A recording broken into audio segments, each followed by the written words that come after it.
Welcome, welcome. Howdy. How's everybody Howdy, doing? howdy, howdy. I was leaving it to you this time. Oh man, I didn't even notice you're still wearing your Santa hat. This is my new thing now. It's it. I Come should have summer, spring, I'm going to wear it all the time now. I should have rocked the Christmas cowboy hat. I put it away for the year because we did the Christmas special. I know. There she is. There she is. Well, there's an elephant in the room. It's not me for once. Not me. It is. Yeah, absolutely. In the chats, an anonymous donor, extremely generous, got Lindy's goal so much closer. And man, whoever you are, thank you so much. That is Awesome. absolutely life changing, and God bless you so much. That is incredible. Yep. And we are now so close. Like that just took a load off because 62% of the way there now. yeah, because I mean that just over doubled our progress, and we were pretty worried how we are going to get that done in the next 4 weeks, and that gets us so much closer there. So that just got us a 30% closer. So it's just quite incredible. Over 30%, like 40% closer it got us. Yeah. So Yeah, thank incredible. you. Thank you so much. You know how to make a girl cry. Yeah. You did. Yeah, I'm kind of fighting back the tears, but I'm putting on my brave pants. That is awesome. Thank you Yeah. so much. I can't even believe it. This community is so awesome. And I told you these people would show up for you. Lindy doesn't understand how much everybody loves her and everybody is backing her. But Yep. we knew that this was going to happen. So that's awesome. I am so glad to see it. It's incredible. So awesome work. Man. So that what a good day. What an awesome Christmas present, huh? Yeah. It is. No, it's Yeah. And it's not, I can't tell you how much this is going to change my life. So thank you so much to everybody that's put in or even just shared the link. If you can't afford it, just sharing the link helps so much just to get the word out there. And I feel terrible because I did get myself into this place, but I'm working really hard to change my life and get my life back. And this is something that's going to help make the rest of my life so much better. So I really appreciate it, everything that you guys do for me. It's been amazing. So yeah, sorry, I'm really emotional now. Yeah, it's kind of thrown me for a six. That's amazing. We're going to take a minute and you'll have to plug your ears so you don't choke me out later. But the fact of the matter is that Lindy does stuff for everybody else and never does stuff for herself. I've noticed that for sure myself in the last 2 years of knowing her. And, Lindy, when my channel got banned, she just took it upon herself to take all my videos and put it on Rumble for me so that I could keep a channel going. She's always doing stuff like that. She's always helped Healing Humanity for free and SBG, without a thought. She always puts everybody else first. And so we're putting Lindy first because she's earned it more than anybody I know. And the fact that the medical system doesn't make skin reduction surgery, a medical procedure that should be covered by insurance, and they call it elective. This isn't vanity. This isn't to look better in, a dress or something. This is because 50 pounds of tumorous excess dead skin, skin that's just hanging off of you causes so much trouble, and that fills up with water. You can still have infection problems, and it's just you're not whole until you get that off of there. So, and it's so dang expensive to get it off there. It's incredible. So thank you guys so much. And man, we're so close now. We got 38% more to go, and we got 4 weeks to do it, but I think we can definitely do it, and we're definitely going to be pumping it out there and get to the goal. So that's incredible. Thank you, guys, and thanks for the beautiful comments. Yeah, it really made my day. Thank you. It's a beautiful Christmas present. For sure. Yeah, it's going to be a good year. 2025 going to be a good year. 2025, and I can't wait to see Lindy's it. here to thrive. It's going to be awesome. You're going to be Oh, Ladonna. Wish I could hug you. I need a good hug right now. soon. You gotta come to the 4th of July meetup. So Look at Tim's name. I know Tim is the master troll.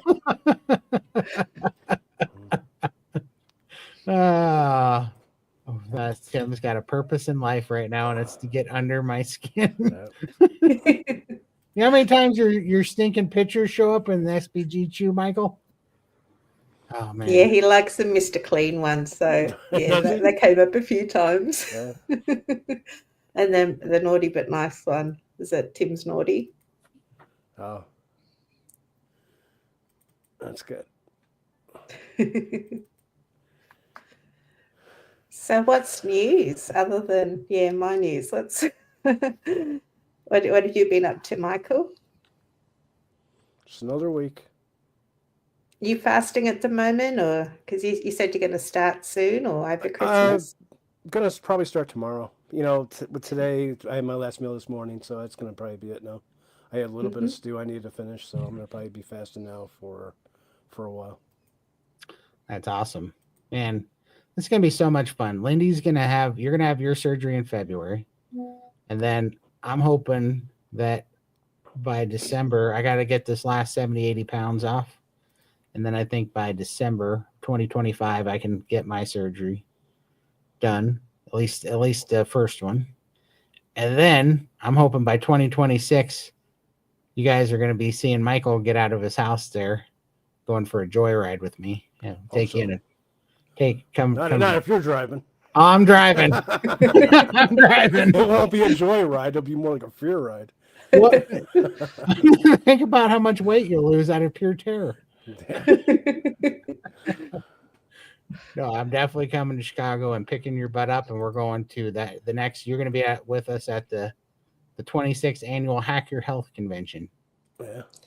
I'll definitely be at that one. I don't know about Montana. We'll see how we go, but I'll definitely be at Hack Your Health. So we get to meet you, the three amigos, all in one spot. That would be so awesome. For sure. It's coming. It is coming. Oh, man. It's getting close. It's getting close. But, man, let's see here. We're all a little taken back, but definitely put your questions in the chat and let us know where you're tuning in from, and also let us know what you're doing for Christmas. What's your guys' plans? How you staying carnivore? How you approaching this? Just reading this here. See some starred. Oh, we got a new member. That's awesome. Beck C. Appreciate the membership. You're awesome. Hey, Beck. Yeah. Oh, I know what else too is let us know who's going to Arizona to the meetup in Arizona. Yeah, that's coming up. Yeah, that's coming up on the 4th. So in Mesa. So yeah, let me know if you guys are going to be there. I'm driving down there to meet up with the gang, and Bella's going to be there, and Max is going to be there, and Laura Spath is going to be there, Carrie Mann and Adam. Ashley from Carnivore Brothers. I think Dr. Kiltz is going to be there. Dr. Kiltz is coming. Mm-hmm. So, yeah, it's going to be a fun event. Get to see all the cool kids club, let's call it. I'm not including myself. I had to buy a ticket. I'm not in the cool kids club.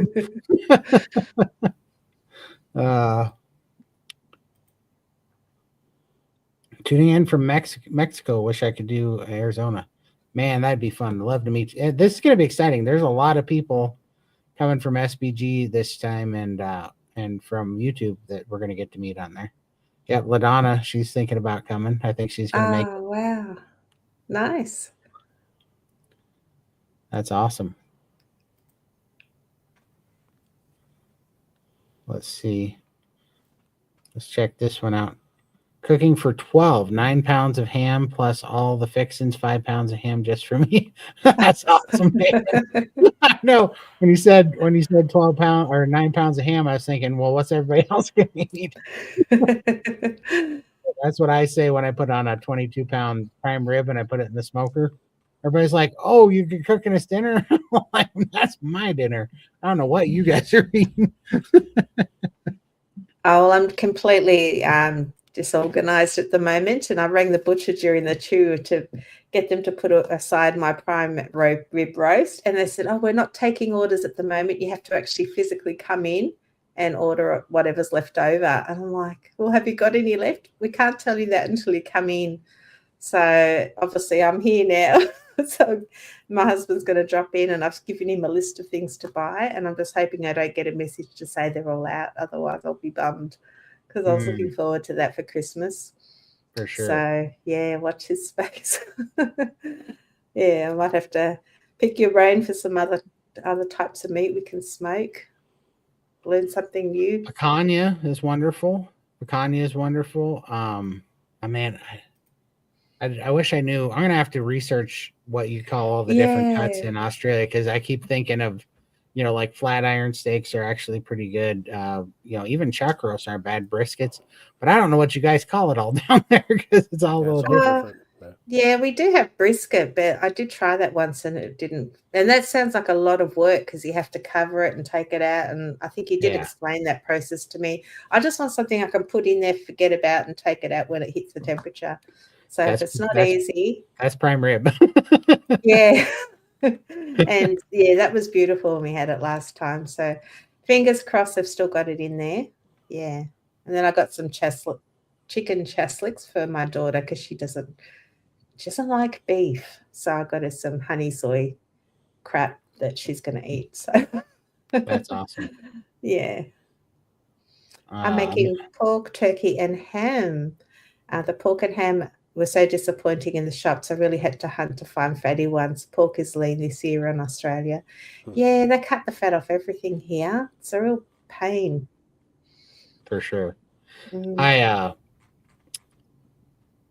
I went to Outback Steakhouse, or not Outback, Texas Roadhouse, because when I went to our company Christmas party the other day, I won some of the Texas Roadhouse gift cards.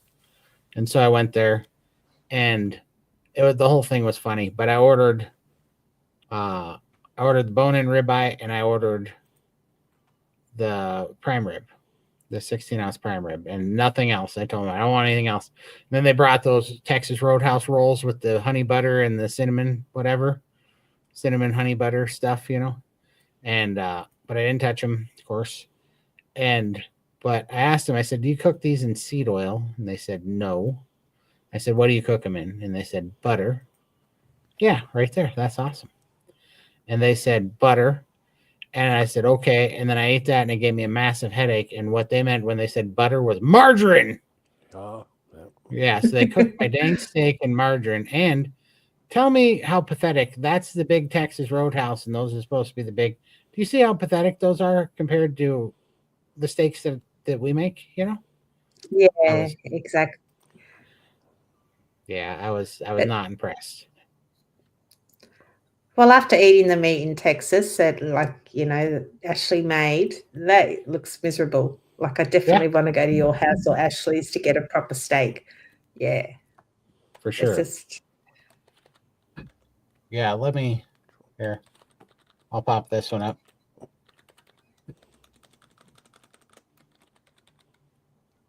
I'm sure everybody in the chew's seen this before, but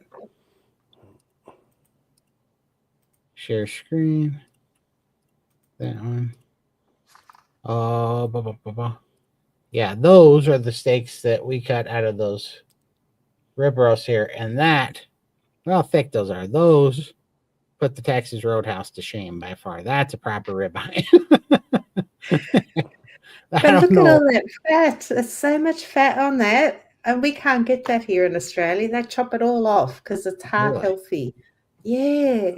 No, that stuff, that fat right there is what saved my life. Yeah. Yeah. And I actually asked our butcher to keep the fat on there. He said, "I can't do it. I'm not allowed to, but I'll pop it in a bag for your dog." I said, "No worries. That's fine." I don't have a dog. but I take it. I would have said rough. Yeah, so I just chop it all up and then stick it in the air fryer. But he gives it to me in a separate bag, and that's how he can do it. He's apparently not allowed to serve it to me like that. Like I'm asking for it, and he won't do it. Yeah, that's how screwed up we are. But if it was a bag of cookies and sugar, yeah, they have no problem. Oh, I'll give you extra free. Yeah. Oh yeah, like even if you do an online order now, they're always throwing the lollipops and and lollies. I order bird food and I get chocolates in there, and I'm like, "What's my bird doesn't eat chocolate? Who's that for? Because I don't want it." So it goes in the bin. Yeah, we are in a drug peddling world, and the drug is sugar. It's crazy. Yeah. We have lots of renovations at our place, so Christmas going to be very low key and casual. Just another carnivore day for me, food wise. Just adding crayfish, nice lobster. Oh, you call your crayfish lobster, huh? That's interesting. Yes, we do. Yeah. That's funny. To accompany my steak. Bit of surf and turf. That sounds awesome. Nice. Yeah. I haven't had lobster on carnivore yet. I wonder, those expensive fishes, seafoods, whatever they are, they make me nervous in the mountains because I'm like, where did that come from? Yeah, I don't personally cook it either because I don't know how to, but I'd love to go to a restaurant and have a nice seafood platter of some sort where people that know how to cook seafood can do it for me. Then again, I just don't know how clean it's going to be. For sure. Hi, Rosemary. I have managed to do carnivore twice for a month each time, and it felt fantastic, and the much-needed weight loss was great, but I have a real problem sticking to it. I feel like I need I think is there another? There it is, her group support program like I had in OA or Slimming World, somewhere to make a meal plan for the week, share about progress, get encouragement. Is there anything like this that you know of? Wow. Well, oddly enough, it's funny. Yeah, me and Lindy and Michael are all members, and me and Lindy are both admins, and we donate our time in the Chew and in Iron Sharpens Iron and in the calls at Steak and Butter Gang, which I believe is the best. And I'm not just saying this because they're friends of mine now. They're friends of mine because it is the best community that I've found for carnivores online. And just so many lives changing in there. And so it's called the Steak and Butter Gang. And I think you're 100% right. I think community is the most important part of this because I've said it 100 times, but what we're doing is going against the grain. We are the contrarians here. And so you need to be part of your tribe and your pack of people that are fighting the same battle that you're fighting and are kind of aligned in goals to be successful. And the SBG gang, Steak and Butter Gang, is the best I've seen. And so come hang out with us. We do an open chat, which is all Zoom calls. We do an open chat forum in Zoom 5 days a week. We do Iron Sharpens Iron, sugar addiction, priming, fasting, NSVs, and is there any others? Yeah, guest speakers from doctors, Dr. Chafee, Dr. Kiltz. I think next month we've got Dr. Sean Baker is joining us to do a program for the 30-day like World Carnivore Month Challenge. She's a dietitian, Michelle Hearn's coming to visit us next month. So she's a wealth of knowledge as well. Yeah. Who else is there? Dr. Hampton is a regular. Yeah, did you say Kiltz yet? Yeah, Kiltz. Yeah, Kiltz. Rebecca Heischman, she's also a regular every month. Yeah, so awesome. So much, yeah. For $30 a month, it's less than it's $1 a day. So much. Yeah, it's a stale cup of coffee a day. No, you get a lot for your money. And the community involvement, like the Chews are fantastic. It's just an open Zoom room where all the members just come in and you just chat about anything and everything, troubleshoot together. There's always somebody in there that's going through or been through what you're going through. And when you don't have many carnivores in your real life, it's just nice to be in a room with people, like-minded people, swap ideas, keep each other accountable. share your struggles, share your wins. I love it. That's what keeps me going. 3 years carnivore. This is the longest I've sustained any kind of eating plan diet, apart from the sad diet, which totally wrecked me. And I've got my life back thanks to carnivore, and this is what keeps me going, is the community support. 100%. We have a troll in the chat. All right, Tim. I will read your question because it's my duty. Lindy, do you find it easy to take meat out of the freezer and throw it into the air fryer? Absolutely, I do it every day. I love my frozen steak in the air fryer. But I do. We did talk about this in the Chew Inlets today. That Todd has those big, thick steaks. They're like 2-3 inches thick, and for one of those, I would definitely do your way, where I pop it in the fridge and dry. What is it called? Dry brine it, or dry brine. Yep. Yeah, dry brine it, and then pop it in my smoker and enjoy it with a nice crispy. That I would not do from frozen. For sure. But then I wouldn't want to do that every day, because to me that is a treat. And if I want a treat, I will go and buy myself a big 3-inch steak and stick it in my smoker and treat myself.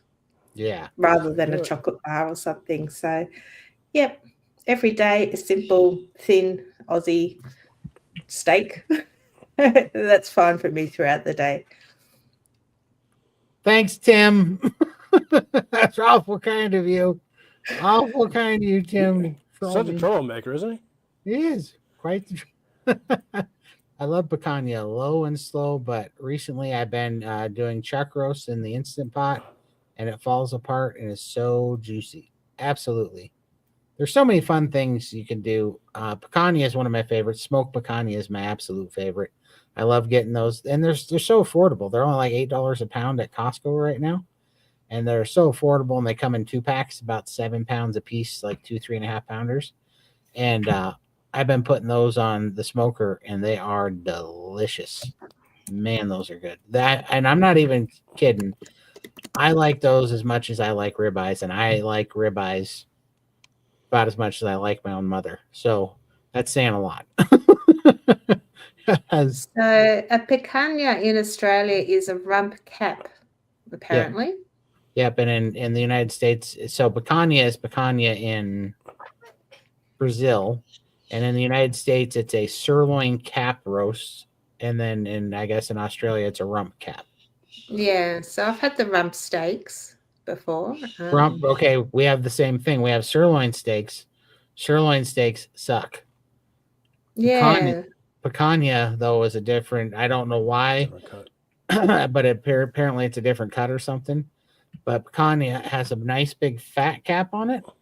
And then also when you cut the roast up into steaks, you cut the steaks with the grain so that your finishing cut that you eat is against the grain, so it's much more soft and edible, and palatable. And so I think it's also a little bit different how you cut it. So yeah. But when you come to Australia, I'm going to take you to my butcher, and you can chat to him and tell him what I need. For sure. And then you can teach me how to cook it on the smoker. So for sure, it's happening very soon. This is going to be fun, because in the next 18 months, I think both me and you are going to have a lot of skin off. Then I can fly around. I do not want to fly all that way. 18 hours being the size I am, because with all this skin, I do not fit in those coach seats very much. And I looked at the bigger seats, and I'd have to mortgage my house to get a plane ticket up there. It is crazy expensive at the front of the plane on those long flights. It's like, it's stupid. So soon. Yeah.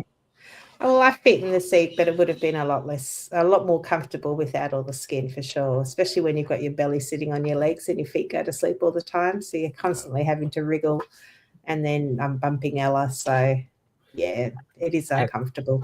I don't need to have a airplane story 2.0. My seat flipping back. Don't want to do that again. I love that story. It's probably one of my favorites. Between that and the toilet story, that was a good one too. Just my childhood trauma. You tell it well. It was hilarious. I still laugh about it. It's the funniest stuff ever happened.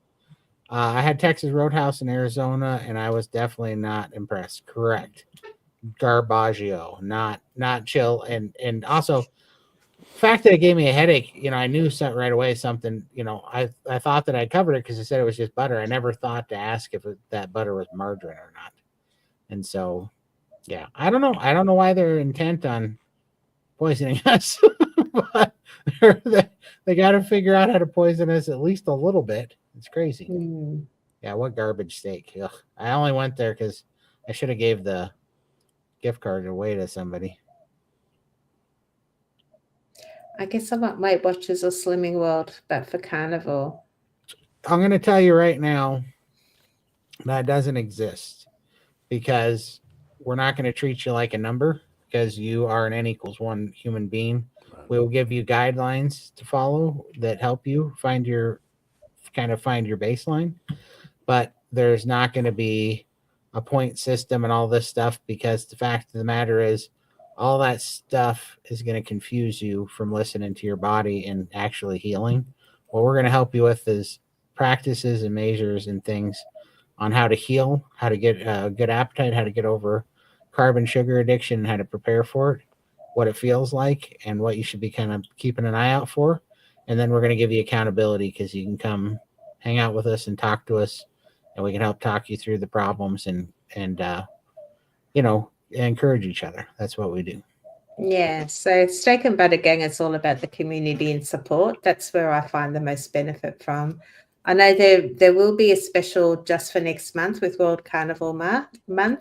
Dr. Sean Baker will be joining us, and there will be meal plans, but it's not going to tell you how much you need to eat because that's going to be different for everybody. It will be a bit of a guideline, but not exact math because we don't know what you need to heal, and there's so many factors that sort of go along with that, but we will give you all the tools that you need, and you can talk through it with us in like somewhere like the the live Zoom calls, and everyone works together and we help each other on, keep each other accountable. So that is what's going to make you successful, is having that community support For sure. and trusting the process, which I know everyone hates to hear, but it's a fact. It is true. For sure. Let's see here. Always prefer to cook for myself versus eating out. Yeah, me too. This is the second time. I'm going to make sure that I'm not lying. No, sorry, this is the third time I've went to a restaurant in 2 years. Third time I've eaten out in 2 years. And well, no, that's not true. I went to go eat out the first time and I couldn't eat anything, and I didn't because it smelled like seed oils. So I didn't eat anything. I've gone to a restaurant. So yeah, this is only the second time I've eaten out. I had bacon and eggs one time, and now I've had this steak. And this steak was disgusting, and I did it because I had a gift card to use up. And I was like, all right, I'll try it. It's free, so if it sucks, it sucks. And yeah, it sucked. So, Yeah. I used to like eating out because I didn't have dishes. I didn't have to cook. It was all very, and it was exciting to order something new off the menu. But as you said, now I go in and my options are steak, and Right. they can't cook a steak. They always overcook it. It's dry. It's just miserable. It tastes awful. I can do a much better job with my frozen steak in the air fryer than they can do in a restaurant with all their whiz bang ovens and stuff. So yeah, I always feel if I do go out because of the family, I always come home, I'm disappointed in my meal. I always leave it there. It's 30, 40, 50 plus bucks down the trash when I could have just enjoyed my frozen steak. For sure. For sure. I know exactly what you mean. It's so disappointing. You know what the funny part is too? Like the absolutely crazy part is that when I go, like when I was sitting because I ate at the bar top because there was like a 45-minute wait. So we ate at the bar top. And because there's a seat yourself, and there was all these people to the left, and I was just kind of watching because it's kind of interesting now, right? That I had more fun people watching because I haven't been out in so long to see what people are eating, now with a different lens on.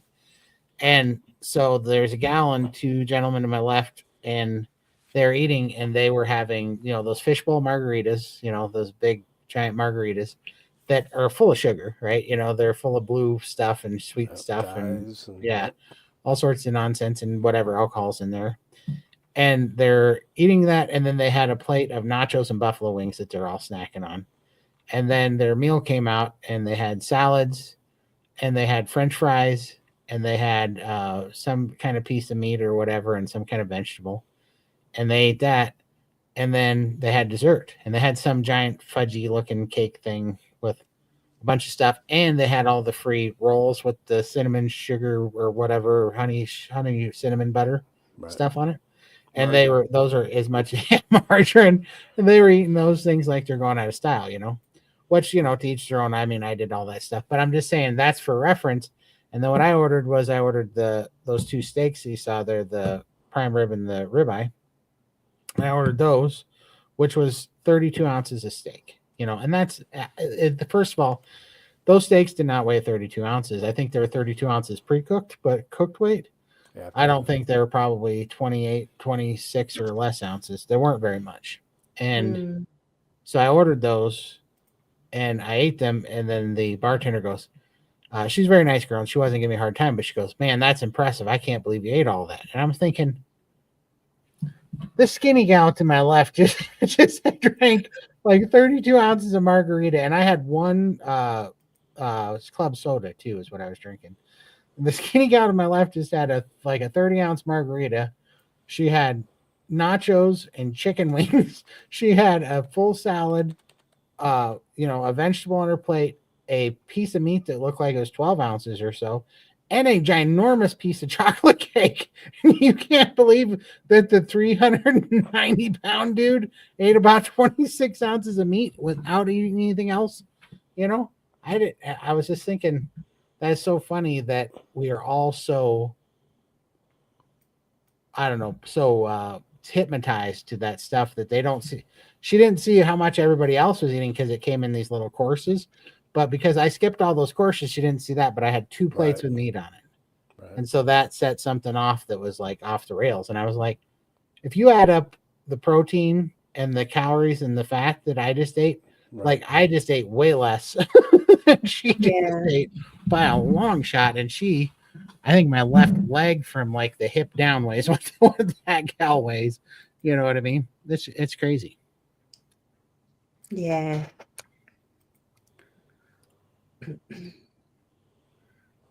Steaks in the UK supermarkets look tiny by comparison and definitely don't have fat left on it. Wow. Yeah, we're ripped off here for sure. I'm actually fat adapted here in Australia, but when I went over to Texas, that steak went straight through me. So it's going to take me a while to get fat adapted in America because there's so much fat on their beef. Wow. Damon, no restaurant here serves any steak over 16 ounces unless it's for one of those eating contests. Then it's obnoxiously large and you have to eat it all and all the sides as well. Yeah, that's nonsense. But yeah, I hear you. That's why those 2 pathetic steaks cost with tip like $90, right? For those 2 stupid steaks. I can get for $90. I can get roughly 7 pounds of ribeye, at Costco for that same price and cook it way better. So yeah, and the biggest steaks they had were 16 ounces too, Damon. They're both those steaks were 16 ounces. Oh, you know what you can get, Damon, that I found? You can get the porterhouse. That was, I think, 24 ounces. That was, I think, the biggest steak they had was the porterhouse. I saw that. I almost ordered that. We've just had a new restaurant open up near us, and the tomahawks are like $260 each. I can buy one at our meat place here for $80. Pop it in the smoker, and I guarantee you to be 100% better than what I will get there. Because the last time we ordered a tomahawk at a restaurant, it was covered in lots of sauces. It was tiny. It was all bone, and we had to feed the whole lot of us, and we just thought, this is not worth it. I could have done a better job myself now. absolutely. I guarantee it. Yeah, I know. It just ruins you. Carnivore does ruin you for going out, but that's not a bad thing. Saves a lot of No, money and a lot it of time. does. And then you can have the whole family here sit around a nice smoker. Like to me, the smoker has been a huge investment in my health. And the whole Right. family's enjoying it. Like my family don't normally eat meat, but they enjoy the meat from the smoker. So I'm looking forward to be able to feed the family. Well, do a few salads for them on Christmas Day, but we all sit outside and we, commute around this little smoker because the smell of those pellets is pretty darn good, you know. And that to me is much nicer than going to a restaurant where you're having to compete with the noisy people, that everyone's very loud. It's so much more comfortable at home. 100%. Yeah, and it's funny because it contributes to the money saving because I just don't have a reason to go to town as much anymore. I don't hardly go to Yeah. town ever. And so it's just funny when you find yourself going to town, it turns into other things and you find reasons to spend money. But when you don't and you put it into things that are beneficial, man, it's funny how it just starts saving money, you know? So I definitely don't miss not being in that circle of whatever. We I'd love are, to know how you're doing your beef stroganoff. Like, what kind of sauce are you doing to make it yeah, saucy? Because I used to love beef stroganoff, but I think they put cream in it too, don't they? sour cream. Normally, Sour cream. sour Sour cream. Yeah. Okay, I don't That's know what how I that would go with my lymphedema and that. I Normally, I would don't. yeah, for sure. Sour cream does cause me my lymphedema to hold a little bit of fluid, but it's not Yeah, too bad. That's like if I'm going to splurge on the holidays or whatever, it's going to be with sour cream almost every time. yeah. It might be worth it just for the one time for Christmas, but not an everyday thing, obviously. But what I'm interested in is what are you doing for the noodles? Because when I was ketovore, I used to use portobello mushrooms in place of the noodles. So I'd slice the portobellos as noodles real thin, and I'd put the chuck roast or stew meat in there for the meat, and I would use uh, beef stock, and I would use gel or the what do you call that stuff? Xanthan gum to thicken it. And that's what I did and salted it. But now I was thinking, have you ever gone to Costco and they have the ribeyes or the New York loin strip loins that are sliced like paper thin, like 16-inch thick, really thin meat. They have those at Costco here sliced for this really thin meat. And I thought about getting those, slicing those up as like meat noodles. So it would be meat on meat. So I would still have either that or do like ham or prosciutto noodles, like the So core. I would just skip the noodles altogether and just eat the meat and the gravy. To me, that would be nice. I love gravy with my meat, but I For don't sure. normally have it because I don't know how to make it that's really clean. So Yeah. I would say kettle and fire beef broth. I would say doing what Alyssa, I think, is one that told me that to use gelatin instead of the xanthan gum for a thickener. Yeah. And yeah, then okay. and then render down the stew meat in a slow cooker so you get all the fat in the broth. Add a little bit of vinegar to emulsify it and bond those two together with the gelatin, and then put a little bit of sour cream in there. And then for me, I throw a little bit of prepared horseradish in because I like the little horseradish zing on the beef. It's always so tasty. That's good. And put a tiny bit of prepared horseradish in there. And then why not have meat on meat inception? Yeah. Yeah, You just skip the noodles. We don't need those. right. So Yeah. I think I'd do it. That'd be fun. That's a great idea, though. I'd love to see how you guys. Yeah, I don't know how you're making yours, but I might try that sometime. See how that pans out. Oh, Oh, hey, hi, Sunshine. Susan. How are you? Appreciate you so much.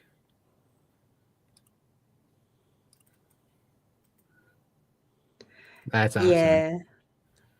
It's our second home, isn't it? We get so much value out of it. We're just all having a chin wag and swapping ideas, recipes, our struggles, and have a bit of fun at the same time. It's really cool. It's awesome. No, and it keeps, this show and YouTube, the live streams we do, and the SBG 100% keeps you so accountable because, like,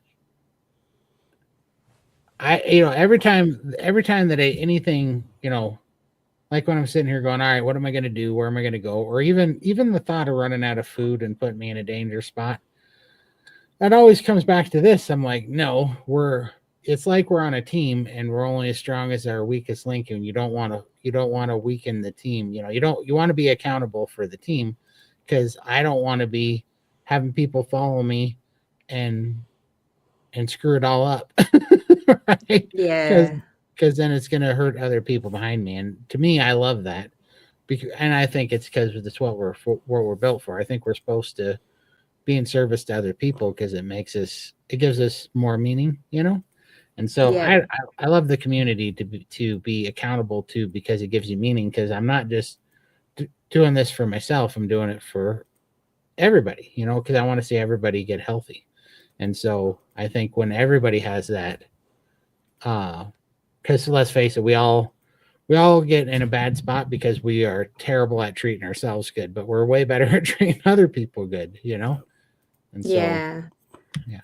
And I tend to, like, if things go bad, I have a little pity party, and I want to fall off, and I tend to spiral, and I back away and go onto my couch and hide from everybody. I don't want to be part of things. So this sort of knowing I have to come in and jump on this live stream every Friday, and then I've got the 2 meetings and all that, it keeps me on track, because I don't want to be disappointing everybody else. Like, I'm doing this for me.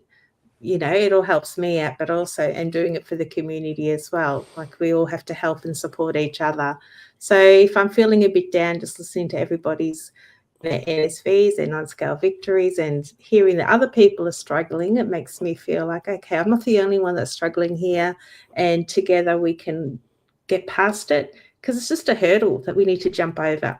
Things will get better, things will improve, but you just need to work through it together. So the community is great for that. 100%. Take me and Michael, for instance. If Michael starts getting down in the dumps, I send him an unsolicited Harry Move nitpick. Brings him right out of it every time, and he doesn't dare have a bad day anymore, because he does not, want to have to look at a nitpick from Big T. And then this is what I send Todd back.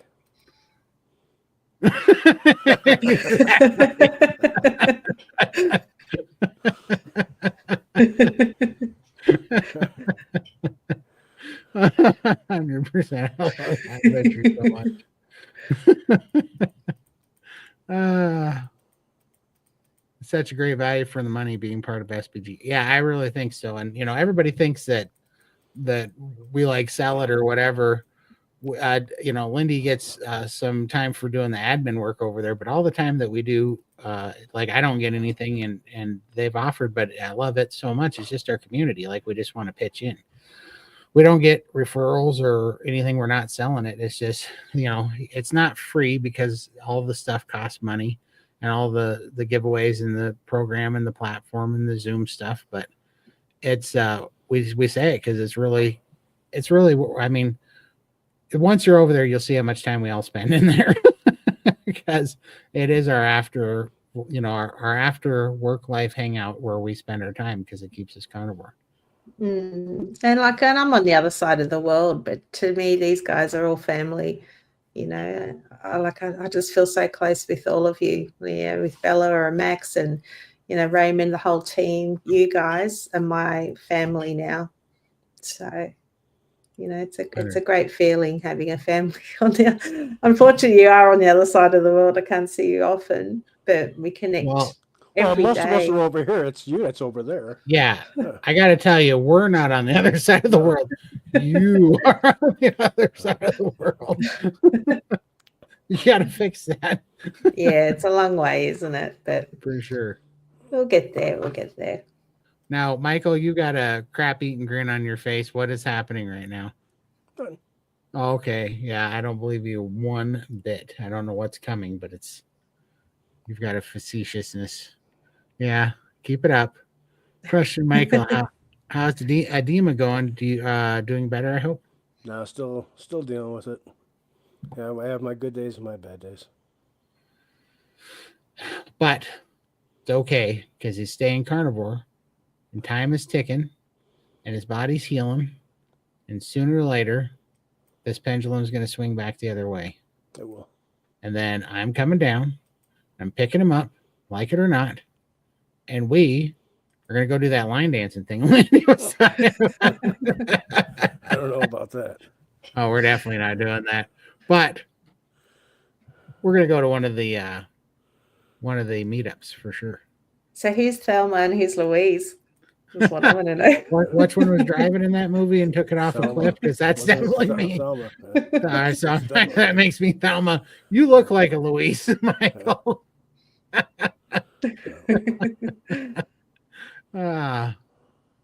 Absolutely, Tim. 100%.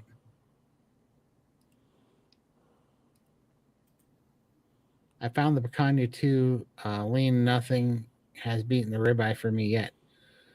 Well, smoke it. It's way better smoked. Man, is it tasty. I love that stuff. It is so good. But ribeye is awesome. Yeah, I do like the ribeye because it's so fatty. The picanha, which I'm guessing is the rump, it's all on the outside. I like it marbled inside. Yeah, it's just easier for me to eat with a lap band. For sure. I purchased my tickets for Arizona meetup. That's awesome, Janet. There you go. Yay, you have to look out for the guy in the cowboy hat. I'll be there for sure. It's going to be awesome. I can't wait to meet you. It's going to be great. Let's see. Missy, how about the bed story? The more romantic hop into the bed.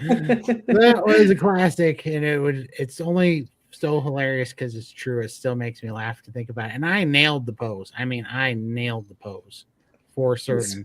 Splintered the bed. When it's gone, it was destroyed. We end up spending our honeymoon on a mattress on the floor in the living room. Our bedroom needed to be remodeled after that move. Yeah, for when I got married, I thought I'd lost a lot of weight from not eating for 17 months. That's how I did it that time. But I was the lightest that I've ever been, which was 337 pounds. And I decided that I was going to do an awesome romantic pose. And so I jumped up over the bed and I leaped in and I turned sideways and I put my arm on my head like this, like I was going to land sideways on the bed. And I even crossed my legs. Only I didn't do the math and on inertia meets gravity on a Sealy Posturepedic. That thing exploded. That box frame, that thing blew up so hard. I shoved the box frame through the box frame rails, right? The steel rails, everything bent up like twisted steel, but the box frame actually blew up in such like just explosive factor for me hitting that thing so hard because I got pretty tall. I was impressed how high above the bed I got. I was like 4 feet and got completely sideways, came down on that thing, and it just blew up. But I had pieces of wood box frame sticking out of the sheetrock on both sides of my bed. I had to patch sheetrock because that thing just got obliterated. It was the funniest thing. And I nailed it, and I was still holding the pose, but I was like, oh no, this did not just go as planned. And then my wife just died laughing. It was hilarious. And she was laughing so hard. She's like, way to go, Fabio. I took out the mattress. Yeah, so that's how that went. That's true story. 100% true. I can show you the patch marks on the sheetrock to this day. It was hilarious. Don't forget your mass versus inertia, I guess, is what you got to do. Keep that calculation handy. We have a Texas road. You guys are about to hear Cosette bark. Can you hear? Once in a while. Yeah, she's over here. My dog, for all you that don't know, my dog holds me hostage for treats because she knows when I'm on live streams, all she has to do is bark. And I keep buffalo jerky now at my desk. So this is extortion right here because I have to give it to her so that she won't bark during my live stream. I have to feed her buffalo sausage, or else she basically comes in here and shakes me down for buffalo sausage during every live stream. We have a Texas Roadhouse in town here. I call and ask if they cook frozen. They do not, so I stay home and cook a good short rib from frozen. I love you, Tim. Tim is a maniac. Tim is an absolute maniac. That is funny. One day when you come here, Tim, I'm going to cook everybody else good food. Yeah. When you come to our It's 4th of from July frozen. party, I'm serving you frozen steak. That's right. That's how you do it. Yeah, you're getting frozen steak for sure. Deep freeze, like flash frozen, With freeze freezer dried. burn on it. Yeah. For sure. That's what I'm feeding you. I've been loving being part of SBG for the past 4 months, Catherine. Yay, good job. That's awesome. We love to hear it. And, this is so encouraging to me because as we build this community, this is the grassroots that we need because we stay carnivore. We get the results. We are all, like crowdsourcing information right now because everything on this, which is sad because we're going back to the primal ways of doing things, but everything right now is anecdotal except for it's changing lives, right? We have all the papers on, all the papers and all the peer-reviewed epidemiology studies on all the crap that they shove down our throat that doesn't seem to work, that's not fixing people. Yeah, we have all this anecdotal evidence of people that we see every day in the NSVs getting their lives back and making real life changes, but they have to cover that up called anecdotal. But as long as we stay strong and we keep growing this community, we're gonna be they're not gonna be able to ignore us, right? And we're gonna be unavoidable. They won't be able to just spin us as propaganda and sweep us under the rug. We are going to be the example, and we are going to become more than just an anecdotal one-off thing if this community grows. And then as it grows, people are going to have to start asking real questions. Especially, we're in a very good time, I think, right now in the world where information's starting to be free again. It's not so locked down, and the narrative is not so controlled anymore with some certain political things that are happening right now. So I think that's great. We're going to start to expose what they've clearly done to our food, and I can't say the other words because I'll get a hard strike, but we're going to expose that. And it starts with these communities that against all the propaganda, well, it's not sustainable, it's not, it's too restrictive, it doesn't have any peer-reviewed studies, it's going to cause cancer, you're going to have heart disease, blah, blah, blah, blah, blah. We're just going to do it because we're doing it every day. I mean, me and Lindy and Michael have nothing to lose. We'd already been dead if we hadn't done this. So we're living on a second chance anyways. So we're all going to be the example and do it. And then the longer we do this and the longer we stay the course, we show them that it is sustainable. It's not too restrictive. We didn't die of heart attacks and all this stuff. We don't have cancer. And in fact, we're metabolically healthy. Our minds work way better. We aren't riddled with anxiety and, depression and, just that risk of eating a bullet every day. And, we're way happier and way more productive and actually way metabolically healthy. And they won't be able to deny that anymore. And it starts in these communities, I think, because if we don't build the tribe, build the team, they're going to pick us off through division. They're just going to sit there and pick on us, so it's awesome. I love it. I love seeing this stuff because we're making the grassroots movement very strong. I know I'm no longer broken. I definitely feel like I was broken, didn't have that off switch. And now suddenly it's here. It's like I didn't even know it existed until now. So for sure. 100%. All right. Hi from sunny New Zealand, catching up on my lunch break. That's awesome. Hey. Yes, it's lunchtime. It's midday here. I got some lamb loin chops for lunch today, so I'm excited. That's awesome. Catherine Lewis from B-Man. All right, let's see. Last night we had a Christmas family dinner at a restaurant. My $30 sea bass was a joke, 2 by 2 by 2. Wow, in size. Yeah, that is a joke. We call that. Well, I think I've had piece of meat that big stuck in my teeth before. That's quite a joke for sure. Oh, so crazy. Yeah, for sure. You could have done a better job at home. 100%. Tasted a lot better. One can cook fat on the outside, crispy, while keeping the inside nice and red. Oh, and it bugs Todd. Oh, that's in regards to frozen steak. Yeah. I think Lamb's had a question, why frozen? For me, I do it frozen for simplicity because I'm lazy. I don't like all the big prep and whatever, which I know is not a big deal, but it is for me because I order my meat in bulk and I haven't got a huge fridge to be able to dry brine it for such a, so many pieces of steak. But also if you have histamine issues, it's good to cook from frozen. So the longer it's out there in the fridge, the more histamines it builds up, and then if you've got issues, that can be an issue. So, but for Tim, he cooks from frozen because he's a pathological troll and he likes to make me cry. just for clarity. Tim's convenient simplicity. Oh yeah, that's what I meant. Isn't that what I said? No. So sugar on top of sugar, washed down with sugar. Exactly, Anna. That's exactly what my neighbors at the skinny woman next door. Yeah, that's exactly what she ate.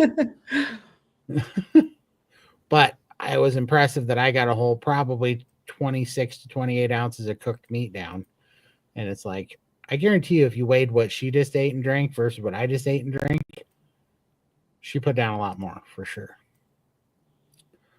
We had a family gathering at a restaurant last night, and we just did this, didn't we? Yeah, we did. I wonder how I missed that. Okay. Had Texas Roadhouse steak a few weeks ago. I had a weird taste to it. I think they may use some kind of seasoning, not sure. Well, they definitely use margarine. I found that out. I had a headache from that stuff. It was weird. Small one. But yeah, I wouldn't doubt it. Weird stuff. Let's see. I'd love to know your thoughts on apple cider vinegar on carnivore. It's my new favorite drink. 1 tablespoon and a few grains of Redmond salt and water over ice. Reminds me of tomato juice. I eat apple cider vinegar quite a bit. And it's because, you know what? A fun fact, which I don't know. It's anyhow. Leslie and Keith taught us this, which is the lymphatic specialist. I started eating. I didn't crave apple cider vinegar until I was on carnivore, but for some reason my body wanted it, and it did help my digestion. But what is interesting is what I didn't know about apple cider vinegar is that apple cider vinegar is actually a short chain fatty acid, which wrap your mind around that. That's crazy. But it actually is the shortest of short chain fatty acids because it's a chain of 2. So it is the shortest of short chains. Now, Dr. Phil, see, MCT oil, when you take it, is called a medium chain triglyceride, which is, so there's long chain triglycerides, medium chain, and short chain. And apple cider vinegar is short chain. Medium chain, which I think has to be over, somebody tell me in the chat, but I think it's over 7 or 8 links in the low molecule chain, carbon chain.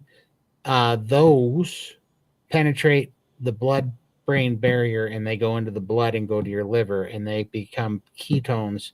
That fatty acid goes directly to the liver and it also penetrates the blood-brain barrier. So it feeds your brain instantly with energy and it also feeds your liver instantly with energy and breaks down to ketones without going through the lymphatic system and digestion. So that's cool. However, I thought that's why my body was craving it, was to help unplug sluggish lymphatic system. However, Dr. Phil said no, that or sorry, I thought it was doing that to bypass the sluggish lymphatic system. Dr. Phil said no, that a short chain does not work the same way as a medium chain. However, he does think that it can get through a sluggish lymphatic system quicker. And he thinks that that's why when you have a slow lymphatic system, there's something about the short chain fatty acid that must be able to break through a sluggish lymphatic system and get to your liver quicker, because I definitely got better digestion, more energy from it. So that was really interesting. So long story short, it's fatty acid. It's basically fermented, and I feel really good on it. So I use it all the time with meats as a tenderizer and kind of just a little flavor boost and an emulsifier, because if you slow cook like chuck roast in the slow cooker, you'll notice that there's juice and then there's fat that floats on top of it.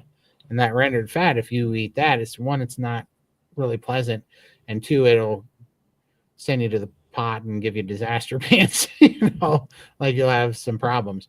But if you put vinegar in there, it binds those two together, which makes more of a gravy. So, and I love the taste of it. It's apple cider vinegar and beef are match made in heaven. I put it in my chili all the time. So delicious. What's a good smoker for a single senior female? My Tumu one. I would get the smallest Traeger barrel smoker or smallest like Pit Boss. I would get the smallest pellet smoker you can get, because those are the simplest.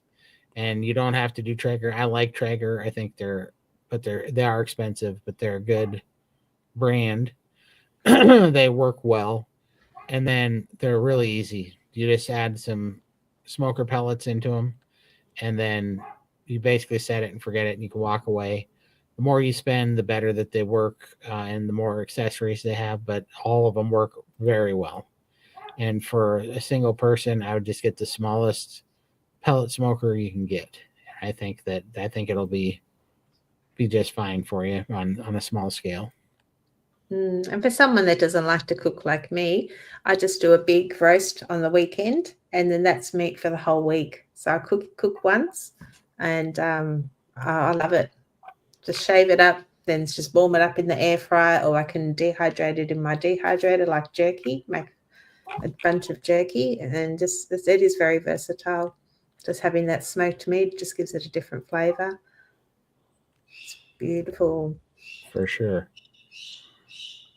Our sauce is homemade beef broth with a splash of heavy whipping cream, or you can use sour cream, no noodles, just cream sauce over meat. Oh, that sounds good. Yeah, just the way I like it. You don't need the noodles. No. Awesome. So you could put more gelatin in there to thicken it up if you wanted a thicker gravy, I'm guessing. Yeah.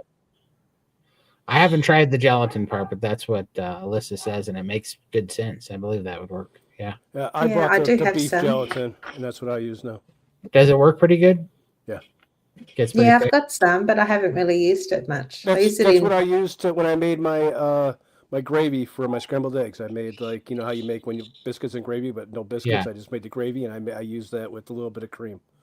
Oh, that's awesome. That was good. I bought the gelatin for Bella's pancakes, which I've made twice. I've still got a whole lot of gelatin there. That's awesome. I'll have to try that too. Things could be so much worse. You could be going to a vegan Christmas. I'd be bringing my own plate for sure. For sure. That could be way worse. If you guys want to try my tofu ribeye, it's just like the real thing. No, it's not. It's never just like the real thing.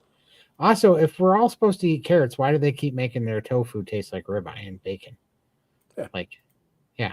You never hear somebody like, try the bad part about the carnivore diet. It's so unpalatable. Try this. It tastes just like a cucumber. Yeah. Nobody ever does that to meat. Nobody tries to make their meat taste like cucumbers and tofu. It's hilarious. I got off in the weeds there. You can use egg. Yeah, here we go. You can use egg life wraps to cut them up for noodles. Courtney Luna does it. I know. And that is true. You can do that. But has anybody ever opened the package of egg life wraps? I bought them one time. I couldn't stand them. I don't No, and they smell like just gross feet. Yep. Like the smell that comes out of that wrapper. I bought 3 packs of them. Like, oh yeah, this is gonna be awesome. These egg life wraps.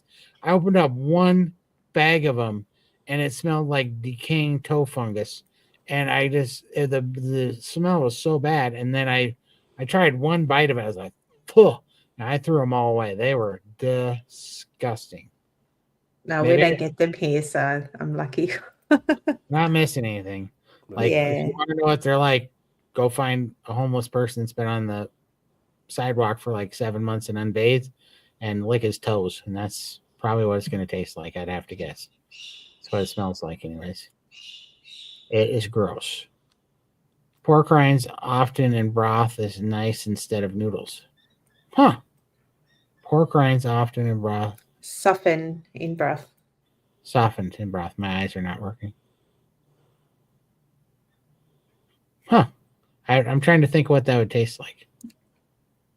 That'd be It kind of reminds me of my grandfather, but he used to have a little short black espresso coffee. He was Italian and he used to dunk his biscuits, and the biscuits would drop off and fall into his coffee. Mhm. And that would just used to freak me out. It was like, you're drinking all these sloppy biscuit crumbs in the bottom of his coffee cup. It used to turn me off.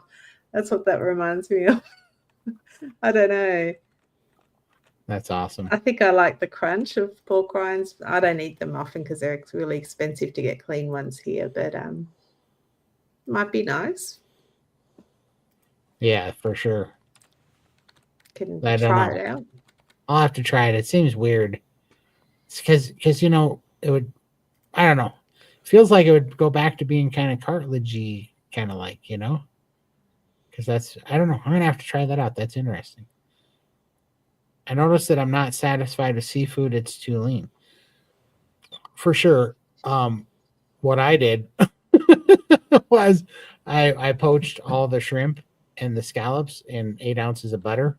So it was literally just floating in butter. It was crazy. And that was great until I decided, this is an N=1 type of thing. So I like to try and add things one at a time and see how they're going to affect me. So I got the bright idea of adding some garlic, the jarred garlic to the butter. And I put 2 tablespoons in there and both my knees swelled up. And I had sore knees for about 5 days. Still a little bit sore, to be honest with you. Now, 5 or 6 days in. So I think seafood would be great for priming because you need to get those 3 meals in a day, and within an hour you're hungry again. I find that it doesn't satiate me as much as beef. So when you're eating beef, it's like, oh, I'm full, I've had enough, I don't want to eat anymore. Whereas seafood, you eat it and in an hour or 2 you're hungry again. So for priming, it might be a little tip to get that food and ramp up your metabolism. Add more seafood. For sure. I think I definitely don't get as full on seafood. Yeah. So that makes sense.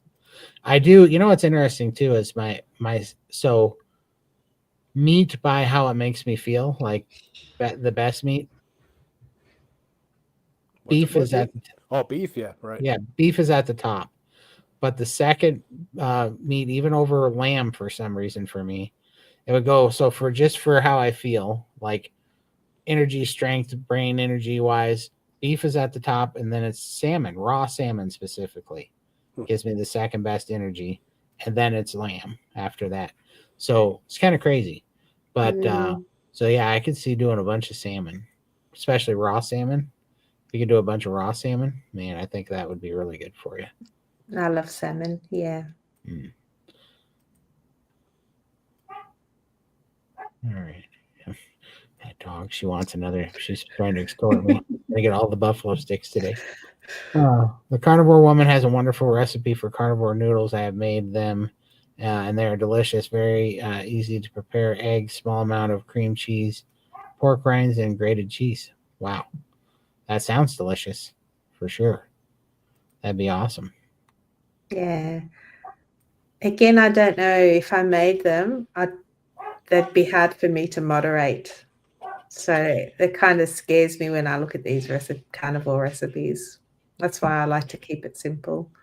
For sure. That's just me. I'm not a moderator. So. That's how I take it every time too, Tim. I think he's always just making me number one for sure. What's this about? Oh, yeah. With my Yeah. I'm number one. Michael says it all the time. you are. Don't let them away with that, Lindy. I'm watching from Ireland. Carnivore has truly gone international. That's awesome. That's really good. She's trying to shake down mom out there for something different than meat sticks. I think she's bored with the meat sticks. She's shaking down mom.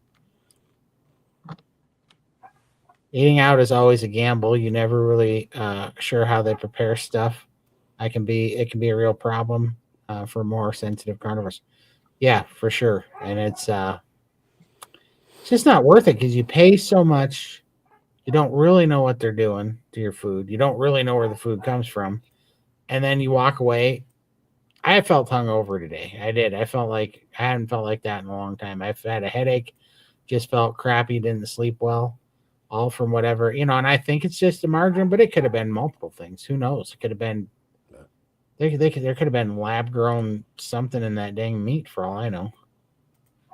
See, I consider you one of the lucky ones. I can eat anything and I don't have any side effects. I haven't had anything trigger anything before, which is deadly because I can easily spiral. But if I went out and had a reaction to something, then you'd know, okay, I can't have that. And it sort of deters you. I've got an iron gut. I seem to be able to eat anything and everything and not have any bad side effects, which it's a problem. I definitely do not. Definitely do not. I know lettuce flared you up, didn't it? It was like, this is water. I know. But apparently it was water and water with a Monsanto's coating. So please videotape the line dancing. I did line dancing video this morning as part of a challenge with Lindy. Great job. That's awesome. I'm definitely, that'll never happen. But if it did happen, I would definitely never like it filmed.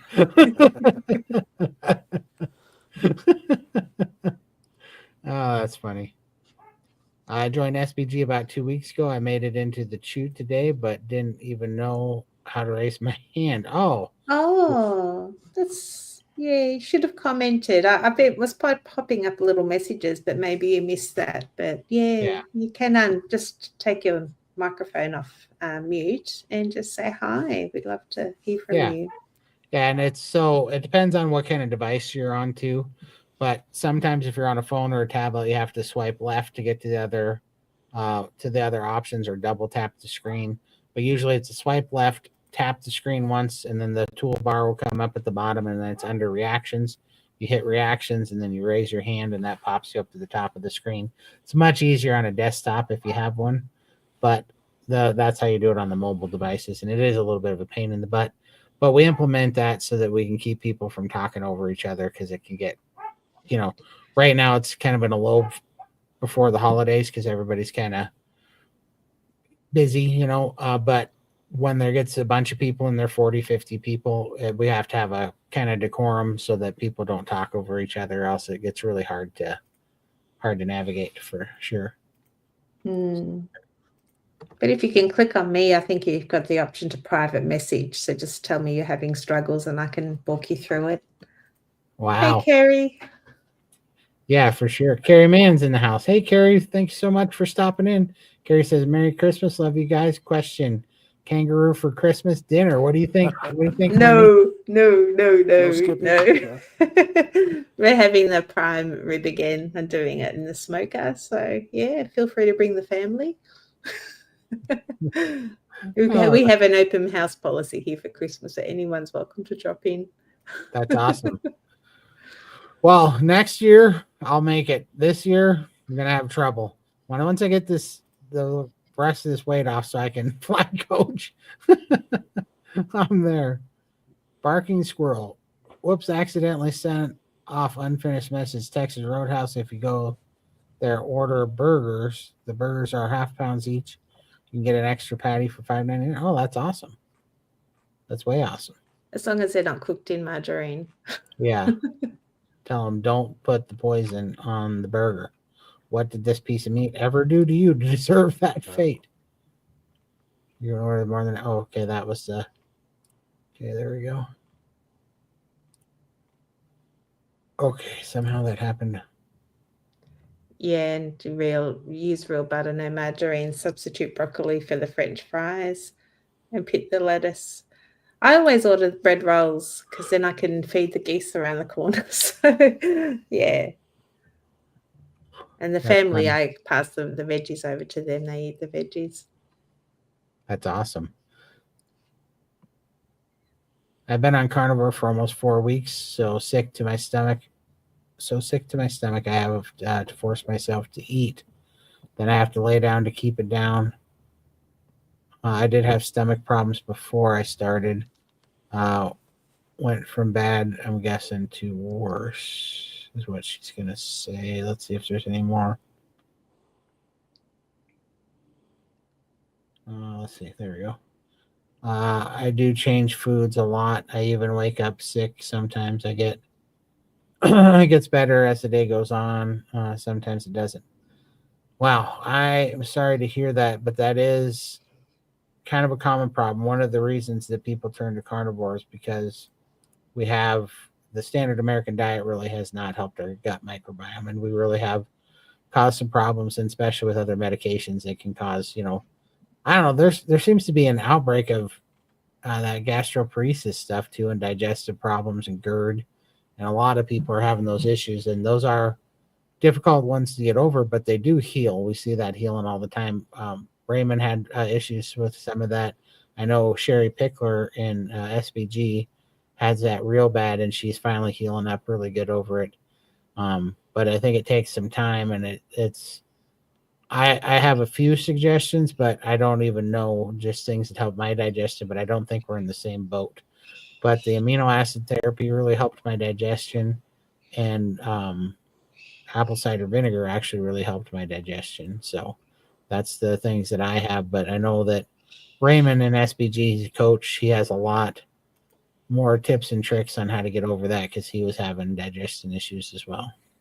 Yeah, and I'd just stick with having a lot more smaller meals throughout the day. So don't sit there and try and eat a great big meal all at once. 3 meals divided into 6, 8 meals and just graze throughout the day, which is how I get around it. I get a lot of issues, but more so because of my lap band. But I do have a lot of people find that they do better on a lot of smaller meals.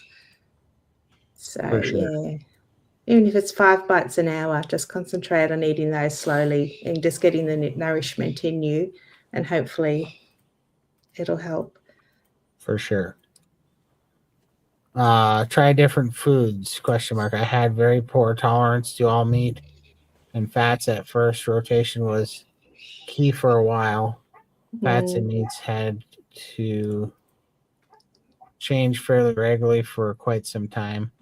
I still have poor tolerance for pork, lard, but otherwise I'm fine for eggs. It's homegrown, or the pricey eggs at the store. All others make me sick. Yeah, for sure. Yeah. I can't have pork or chicken. I find I feel really sick. Even bacon makes me feel unwell. At nighttime, sometimes like I'm hungry, but I have a colada with my eggs. It's an egg drink, and I just maybe use 3 or 4 egg yolks. I add a bit of butter, a bit of lard, top it up with water, and I blitz it in my NutriBullet. Usually hot water, and then I drink it warm, or in summer I drink it cold, which is really nice as well. And that just fills you up beautifully, and it's not heavy, and I sleep like a baby after I drink that because it's very fatty. So sort of I think it lowers your cortisol. It's not heavy on the tummy. So that might be another cool tip for before bed instead of having heavy meat. 100%. That's awesome.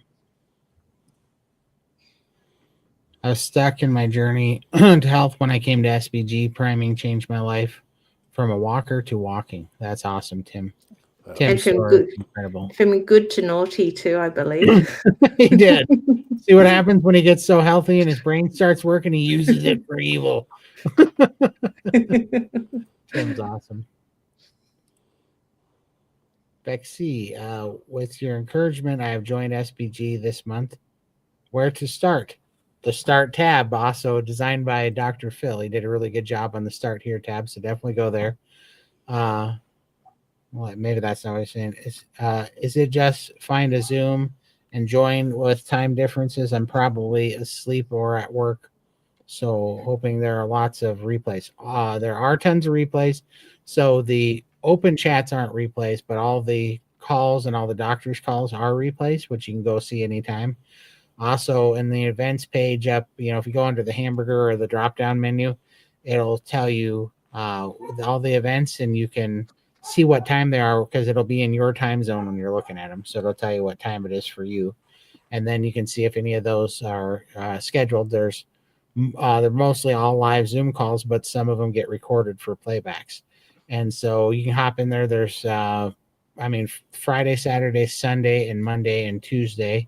There's open chat lives for 2 to 3 hours at a time. We have Iron Sharpens Iron on Saturday. We have an NSV, which stands for Non-Scale Victory, on Saturday. Tomorrow is priming and fasting. Yeah.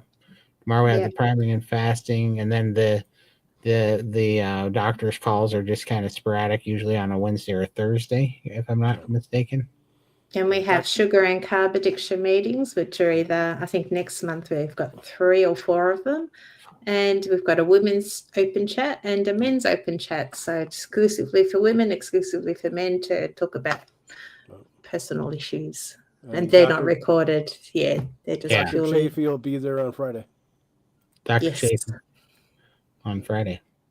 So yeah, come check it out and join up and come and hang out with us in the Chew or any of the calls.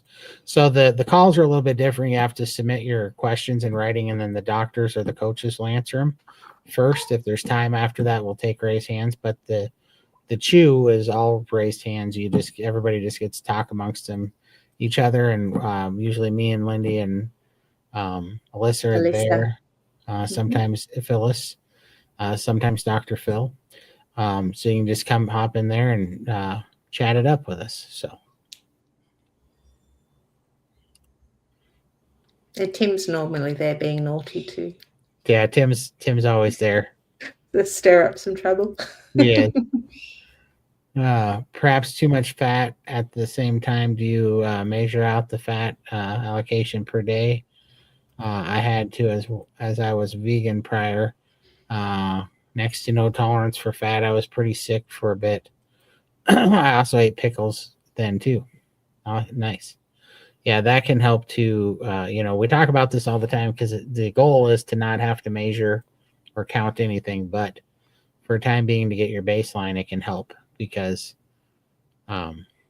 we've ruined our signaling, which is what usually tells us what to do, is our body's, hormone signaling to give us cues of what we should eat, but we kind of screwed that up. So until that heals, we kind of got to find our bearings in another way. Yeah. I had a problem with meat aversion at the beginning, so I always be kind to make sure the fat you eat is cold. Yeah, for sure. It helps. It helps no issues now. Yeah, the cold fat definitely makes a huge difference. That's the difference between disaster pants and a good day and energy. Do you hear Cosette? Can you guys hear? Poor thing. She's so hungry, Todd. Give her another meat stick. She's gained 16 pounds over this nonsense. She's priming. She is priming. She's been priming the last 8 years. Raymond will be proud of her. You're so proud. She wakes up. She comes in and shakes me down in the middle of the night.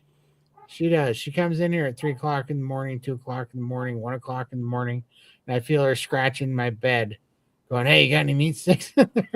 But she's 19 years old. What other dog gets to 19 years old? Like, that's awesome. So awesome. She's full of beans, that one. She is, So and that's yeah, good job. why I give She's her happy. whatever. If she is, she's happy, and she goes and shakes me down. Then she goes and shakes Mom down. Then what's really funny is she will throw a fit. This is nothing compared to what she does.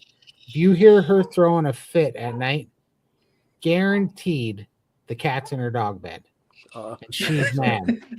And so she's gonna bring down the house, and she's gonna wake everybody up until somebody comes and gets that dang cat out of her bed so she can lay down on her dog bed. Yeah, when Mom's cat lays on her bed, she just goes ballistic. So that might be that the cat's in her bed right now. Did I screw something up there, Michael? No, you're good. What happened? Oh, I thought I clicked on something that wasn't there. As a former vegan, hold on, I'm gonna pause and yell at the dog if you want to read that one, Lindy.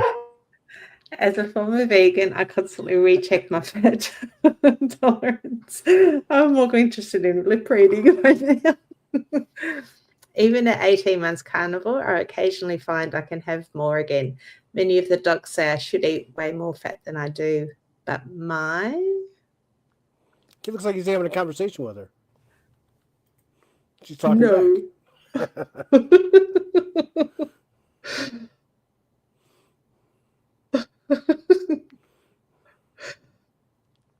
Are you recording this, Michael? I think this would make a nice little meme.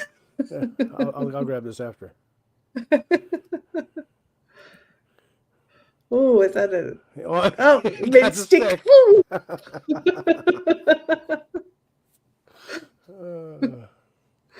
You can see who wears the pants in that house. Yeah. Sorry, I'm back. I had it muted. That dog, I swear, she's such a pain in the butt. Did we read the comment? Yeah. I think there's a part 2. Yeah. See. I did lose the argument. I always lose the argument. You know what's funny? You know what's hilarious? I will yell at that dog to go lay down or move or do something, and she plays deaf, right? Like she can't hear me. And she's so convincing. I thought she had an ear problem until Mom will go open one of her little cheddar cheeses. As soon as that wrapper makes the slightest wrinkle, she'll come out of a dead sleep and run over to Mom's chair to get a piece of cheddar cheese. So she's just selective. She's 19. She pretends like she's deaf when she doesn't want to listen to me. But boy, she has selective hearing like I've never seen before. She's such a turd. Definitely I lost that battle though. Okay, we can tell. Yeah. That dog. When you start throwing your meat sticks, we know you lost, Todd. I did. And you know what's funny? She likes the buffalo ones. Like I give her the beef ones and the lamb ones, and she wants the buffalo ones and the elk. She likes buffalo, elk, and rabbit. Those are her favorite. Crazy. Thanks for that awesome explanation, Todd. I appreciate it. No worries. I forget which one it was now. I've been pontificating. But awesome. Question, Todd, do you still do amino acids? If so, what has been the benefits of taking them? To be honest with you, the benefits have dropped off. I don't feel a difference now, but I definitely did for the first 6 months. And the biggest benefit was I mobilized fluid. I wasn't dumping a lot of fluid without taking fluid pills back then. And then when I started doing it, it started healing and I started moving a lot more fluid, which was really good because I have a lymphatic issue. And also my digestion picked up a ton. Like it was taking me like 7-8 hours sometimes to digest meat. You know, like if I'd eat 1.5 pounds or 2 pounds of meat in a meal, but usually like 1.5 pounds, it would take like 7-8 hours to digest it. Then I started doing the priming and the amino acid therapy, and I started digesting like 3 pounds of meat in 3.5 hours. And so it just turned my gut. It just healed my gut, is what it did for me. And there's a lot of other healing that went on there, and I couldn't tell you how much of that was just priming in general versus the amino acids, but I really do think that the amino acids helped with the digestion and moving the lymphatic fluid, because Lindy started moving more fluid at the same time as well. And I think Michael did too, right? When I was taking them, yeah. Yeah.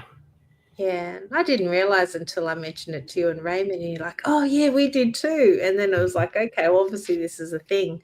But I can go all day and not go to the toilet. Then at night, I'll make up 3 or 4 times through the night and pee all night. But when I'm on the aminos, I go throughout the day, and then I can sleep all night. I don't have to get up at all.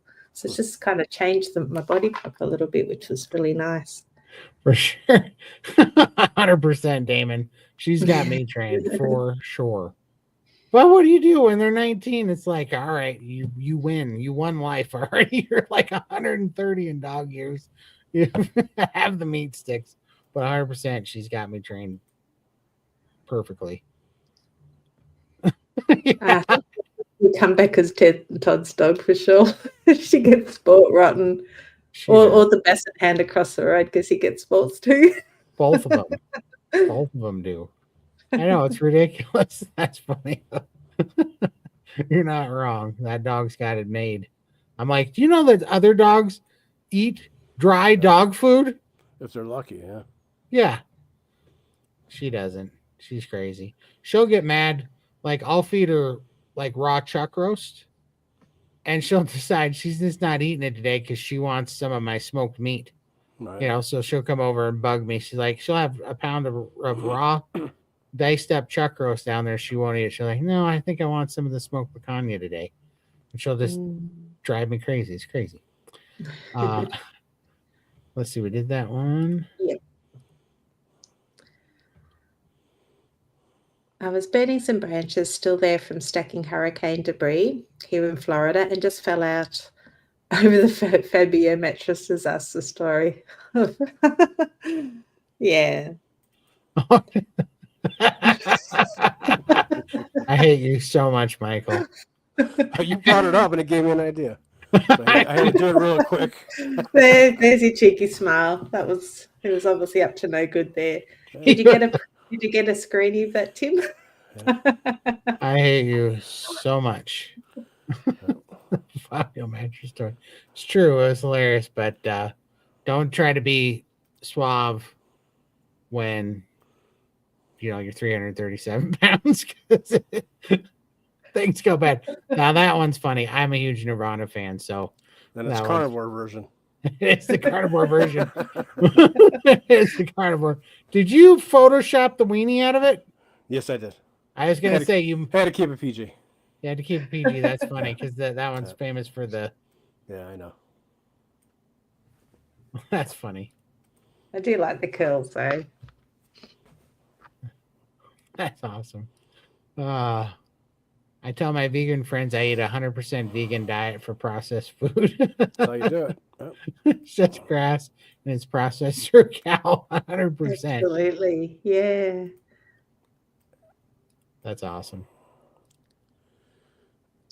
Those of us who come into carnivore with a history of ultra low fat have digestive problems and sludge in the gallbladder. That makes sense. Well, I had mine removed, 20-something years ago. So I lost my gallbladder a long time ago. That makes a lot of sense. All right. Let's go on to the next one. Hey, I have to watch replay with my grandson. No worries, B-Dog. I appreciate you so much. Charlie in Maryland. Todd, which flavor egg life wraps did you try? Our experience was different. I just got the plain one, and then I bought one in all 3 flavors, but once I smelled the plain one, I threw them all away without opening the other 2 because it really turned you off. Yeah, I did. I was like, whoa, that stuff is not made for human consumption. But maybe I got a bad one. I don't know. Maybe I'll have to try it again.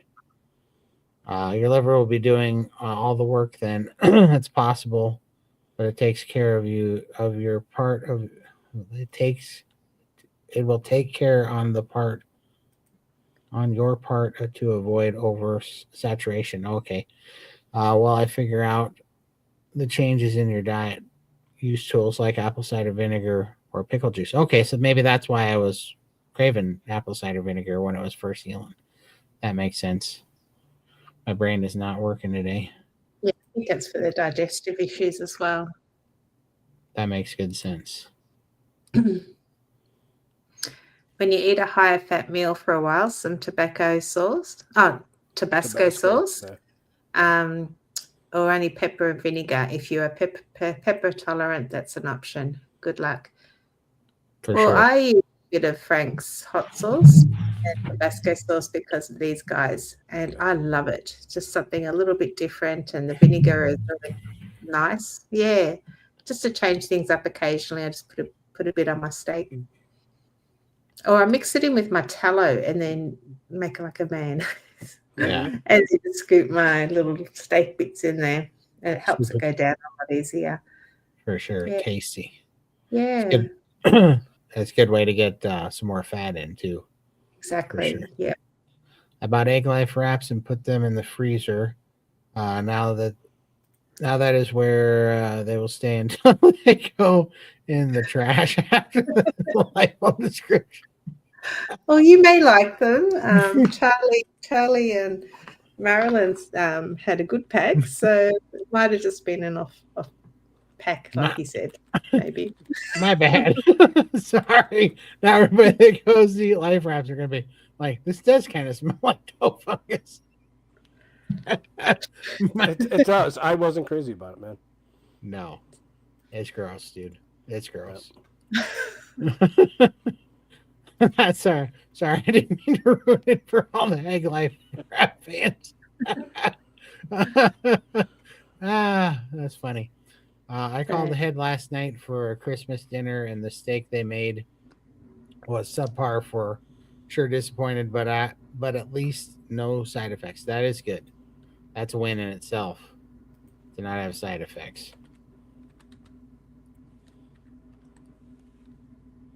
Hi, Todd, Lindy, and Santa. Hello. Yeah, Santa. He's more like Santa's.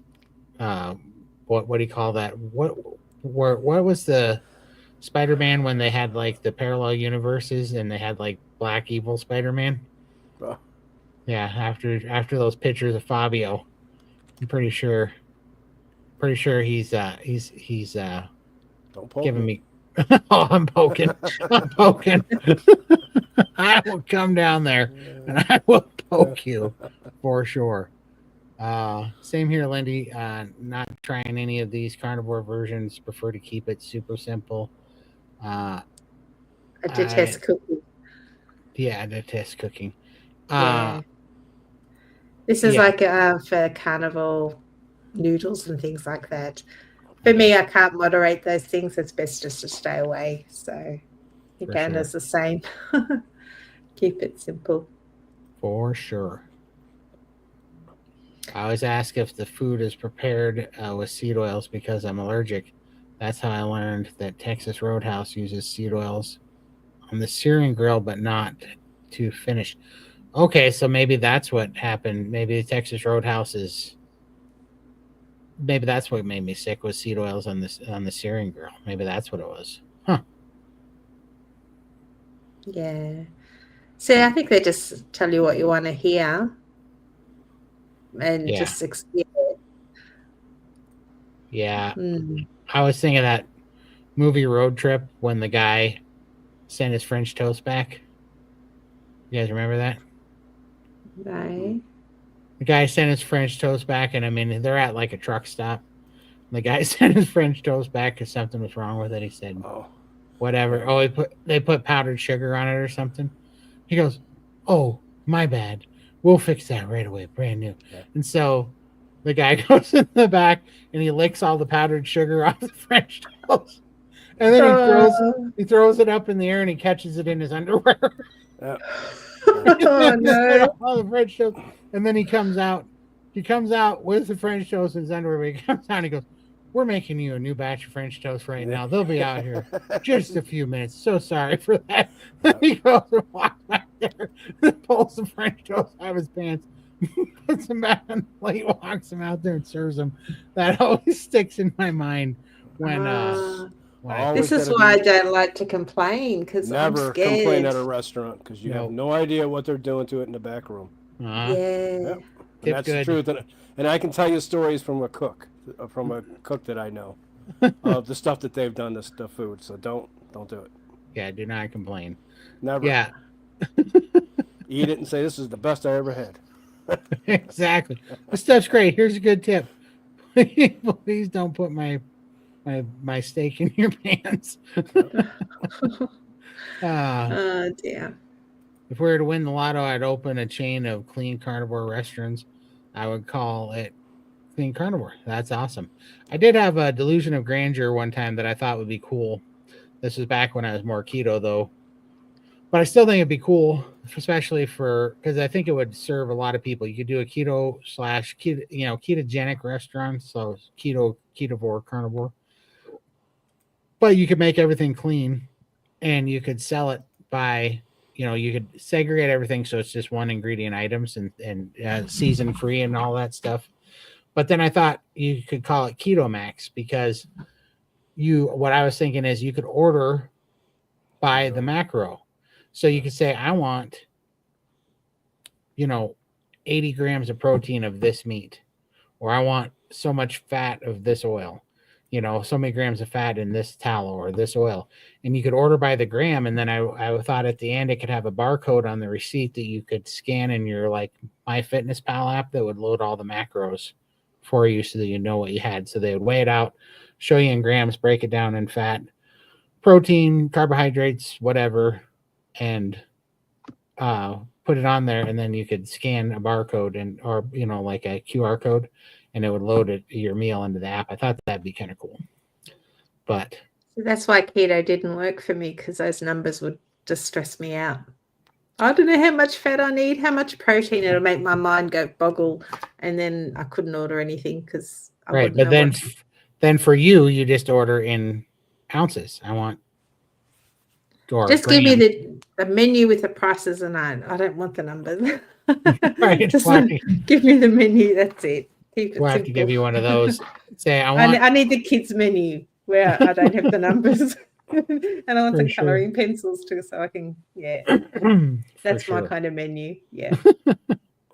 I mentioned I was allergic, and the guy asked if I was apathetic, anaphylactic. Mm-hmm. And I said no, but I get violently ill. I was annoyed that he asked, felt like saying yes. It's none of his business. It isn't. You should tell him. They'll probably kick you out, though, if you say that. Whoa, we don't have anything that's not poisonous here. Leave. I think you would have just had a little anaphylactic fit just to stir him up and say, what did you do? Yeah, start foaming at the mouth. The story. Yeah. I'm going to own this place.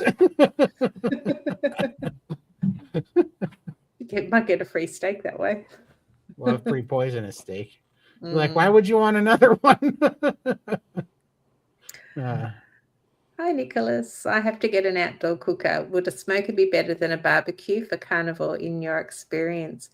Well, I have both. We've got a barbecue and a smoker, and my husband cremates everything on the barbecue because he can't cook. And the smoker, you give him a number, he sticks a thermometer thingy in, and he pulls it out when he reaches that temperature, and we have perfectly cooked meat. So for us, yeah, smoker for sure. We can both use it. The barbecue, it's a no-go zone for both of us. Yeah, I use the smoker way more than any other cooking equipment. The smoker and the air fryer are the two most commonly used pieces of equipment I use now. I don't use the barbecue anymore. I don't need it. I don't really have much of a use for it. You could use it to sear on, though. I probably am going to get a flat iron grill because I really want a flat iron grill for bacon and stuff and bigger pieces of meat like that to sear on. But so I could see having that for the simplicity of it. But for the first thing, by far, my smoker gets used, 10 times more than anything else. So I would definitely say the smoker.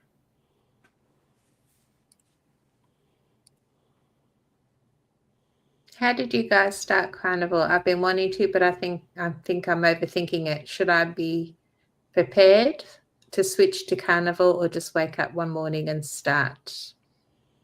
First of all, I love the handle. That's hilarious. I love that movie. Start now. That's what I would say. But you do need to, you need to make, in my opinion, you need to make the path of least resistance to carnivore food, and not DoorDash or Google or what is it, Uber Eats and all that stuff. Whatever you order, wherever you go, like you have to have something at all times that's easier. You can't have a barrier to entry like dirty dishes or not having the food there, or the food that you have there is frozen. Like for the first like 2 months, you got to have something that's ready to cook that you could be eating in like 10 or 15 minutes, because you're going to go through some serious carb withdrawals, and you need to be able to eat carnivore food. And it has to be easy, simple, and like a protocol, like a emergency protocol that you're going to drop back to anytime things are going off the rails, because you're going to need that until you break free. So that does take a little bit of preparation, which means if you can get the bad food out of your house, if you can't get the bad food out of your house, get the bad food out of the area that you're going to be cooking. Get you an air fryer, a skillet, something that's yours, and a cabinet that's just yours, and a spot of the fridge that's just yours, and that you just use that part for your carnivore food.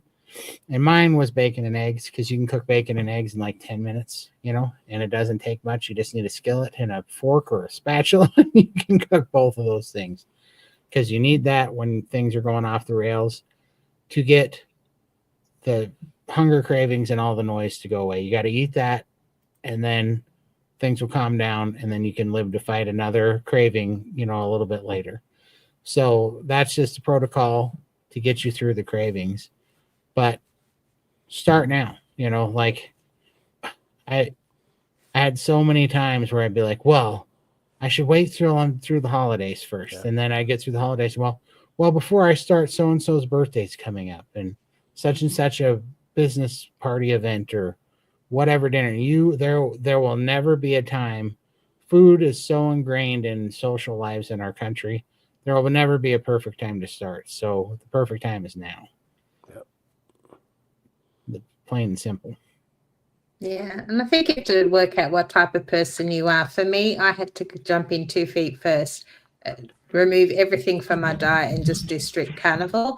Other people like to transition and maybe remove the fruit and veg, and then remove the grains, and do it in different stages. And I think Bella from Steak and Butter Girl, she has a video about doing it in a progressive way. And that sort of helps with keto flu and things like that. So work out what kind of person you are. For me, 2 feet in, and I just had to do it really hard to start and try and get rid of that sugar cravings, as Todd mentioned. Just keep eating the meat until I got that off switch, and just introducing a few little carbs here and there, some fruit or veg, would not allow me to get that off switch. So that's why I had to do 2 feet first. But yeah, and community. We keep talking about it, but it's what helps me stay on track and keeps me motivated and learn. I learn so much. Even 3 years of carnivore, I still learn something every day by just from the members and from what people talk about. So community makes a big difference to learn and just to keep you on track. So yeah, Michael? No, I agree. The sooner you start, the sooner you're going to start seeing the changes and how much it's going to help you. So I agree. Just jump in and do it. It needs to be done. Mm. And World Carnivore's in January, so it's a great place to start. And we've got Dr. Baker joining us. He's got, all sorts of surprises in store. We're still to learn what they all are. I think we find out tomorrow, but I know there's meal plans involved and special meetings with Dr. Baker and Bella. So lots to look forward to in January. So 100%. Yeah, and say hi, if you hop in there, say hi to us too. We love to meet people that came, that come into the chew or anything for our SBG from this live stream. We love to hear from you guys. Yeah, see ya, Miss B. See ya. Thanks for coming in.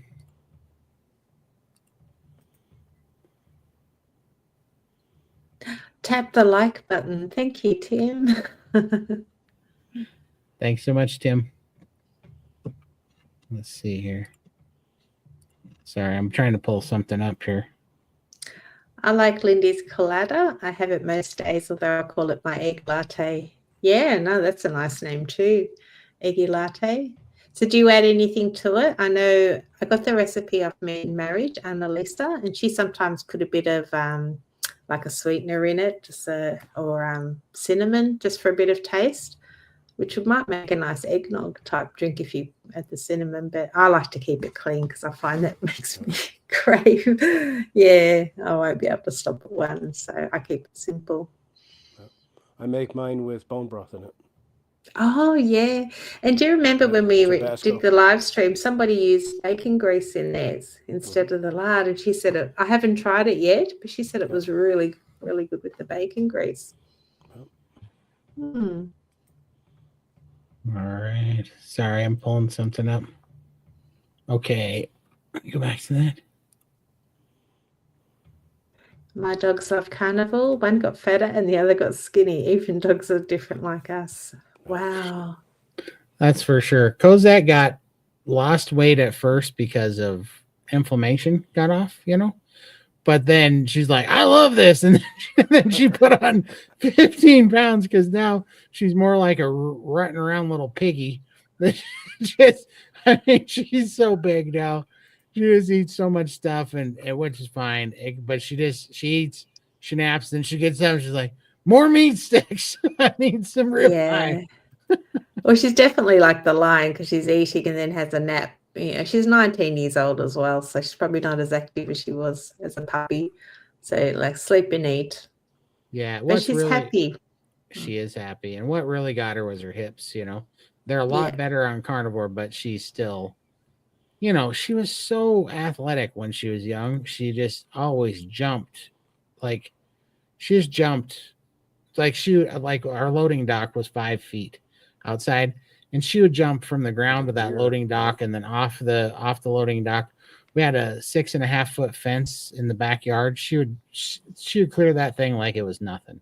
Like, could not keep her in the backyard. 6 feet was nothing. Like, it had to get to like 10 feet before it started getting hard. Even like 8-foot fences, she'd get, one jump, get a foot in it, push off, and she'd hop over and land 8 foot off the ground. She's crazy, but that took a toll on her hips, all that running, because she was just so athletic when she was young. So now her hips took a beating. And so she needs another meat stick too. she's back there like, one more, I can fit another one in before I go into my meat coma. That's exactly what she's thinking, for sure. Tim, I was going to put this one up. Tim says, I'm trying to teach my body English. I was going to say, this is what I always envisioned my inner signaling voice was when I was on the standard American diet. I don't know if anybody knows the Chappelle Show, but that was always the face that I would imagine when my body, when everybody's telling me, you just got to listen to your body. I'm like, my body's a crackhead and it wants pizza and diet soda right now, and ice cream. Like, I can't listen to that guy. But that's funny. So I feel you, Tim. I want your body to speak English to you. Am I the only one who's putting my own words into Todd's mouth when he was going off on with muted? He was telling quite a story in my mind. Oh, when you were telling Cosette, you could see the mouth. Well, it's because I tell her no, and then she barks and she looks at me and she gets all puffed up. She plays this game. She thinks when I'm yelling at her, we're playing. So I tell her, go. And then she barks and then stands up. And I'm like, you got to go. And then she stomps her little feet like, no, I want my meat stick. And so I was bartering with her. And finally I threw her a meat stick. But she'll run me out of meat sticks. I need some of these for tomorrow. I got more calls tomorrow. She runs me out of meat sticks. The extortion rate is getting high. I told her she's going to have to get a job. She keeps doing this. Yeah, gallbladder gone 30 years ago. Yeah. My daughter had hers out, was it just after Texas? So August. And I'm like, well, you can watch Dr. Berry's video and learn how to do it naturally. She chose to go under the knife. So I was a little bit disappointed by that. But anyway, it was her choice. So she's now experiencing similar issues with fats and things. But yeah. I'm not sure if you know the answer. How does not having a gallbladder affect a person's way Way of of eating eating. on carnivore. Well, it took me 6 months to to become fat adapted. I was disaster pants for pretty much the first 6 months of my carnivore journey. I'm okay now, but occasionally, if sometimes I eat something and I'm back on the toilet, so it's just it's just a little bit dodgy. I have to be careful with what I'm Trial and eating. error. Yeah, so I just avoid some foods if I go out. I just avoid anything fatty just in case. And eat anything fatty when I'm at home close to the toilet. So it's always in the back of my mind. And coffee, I find if I have coffee, I'm on the toilet straight away. So I don't drink coffee a lot, but if I do go out, I have to be careful if I am out. Yeah. For sure. I've never tried toenail fungus, not planning to either. That's a big no. Well, pop those egg life wraps in the bin for sure. It Yeah. doesn't sound appetizing, does it? Only Todd puts it that way. So I calls them how I sees them. I just had half a cup of Frank's red hot sauce and butter with my chicken drumsticks for dinner. Ooh, hot sauce and butter. That's That's a new delicious. one. Well, Yeah. no, that's actually exactly what buffalo wing sauce is. It's Frank's Red Hot sauce and Oh, butter. new for me. I'd just do the tallow, but I never thought to put it with butter. For sure. Wow. Yeah, in the United States, buffalo wing sauce, that's like the traditional buffalo wing sauce. But yeah, definitely give that a try. That's super tasty. I lost my taste for chicken. I wonder if anyone else has. I'm just turned off by it for some reason. Oh, same. Yeah, I don't do chicken. I don't eat it. My husband loves it. Doesn't do nothing for me. Gives Cosette seizures, so I stopped eating it. It makes me feel sick, and Cosette gets seizures. Yeah. I was loving chicken with a crispy skin, but it made me nauseous. Have to be careful with the amount of fat and chicken especially. Yeah. There's quite a lot of people that struggle with chicken and pork as well. So if you don't feel good on it, just avoid it. For sure. If you don't have any issues, and enjoy. Yeah. Yeah. Almost makes you feel nauseous to eat poultry. The only thing about Texas Roadhouse is the name Texas Roadhouse was founded on February 17, 1993 in Green Tree Mall in Clarksville, Indiana, across the Ohio River from Louisville, Kentucky. Oh, that's interesting. Well, I would have definitely thought that Texas, because I was thinking that was from Texas. I was thinking, well, these aren't Texas-sized steaks. These aren't even Montana-sized steaks. These things are sissy steaks. So that makes more sense. You guys should sue for your good name back. They're not giving you a good name at all. Yeah. Oh, well. I've been over 2 years, lost my taste for anything but beef and some types of fish. Not a bad place to be. This means you've no cravings, so good job. That's awesome. And I bet you're feeling amazing too. Oh, I bet. This diet is an answer of prayers. I'm sure I'm not running it on his birthday. I'm not ruining it on his birthday. Yeah. I agree. That's a good way to look at it for sure. No. Stay the course. Oxbile can help digest fat. Mm-hmm. That's true. Fair. Yeah, my mom doesn't have her gallbladder either, and she uses bile salts and ox bile. Is lipase the other thing that they talk about? That is lipase, and isn't that is it a branched chain amino acid? I'm not sure. I just rather let my body deal with it in its own time. I don't want to be adding things, but if you're desperate, luckily I work from home, so it's not like I'm out in an office or something.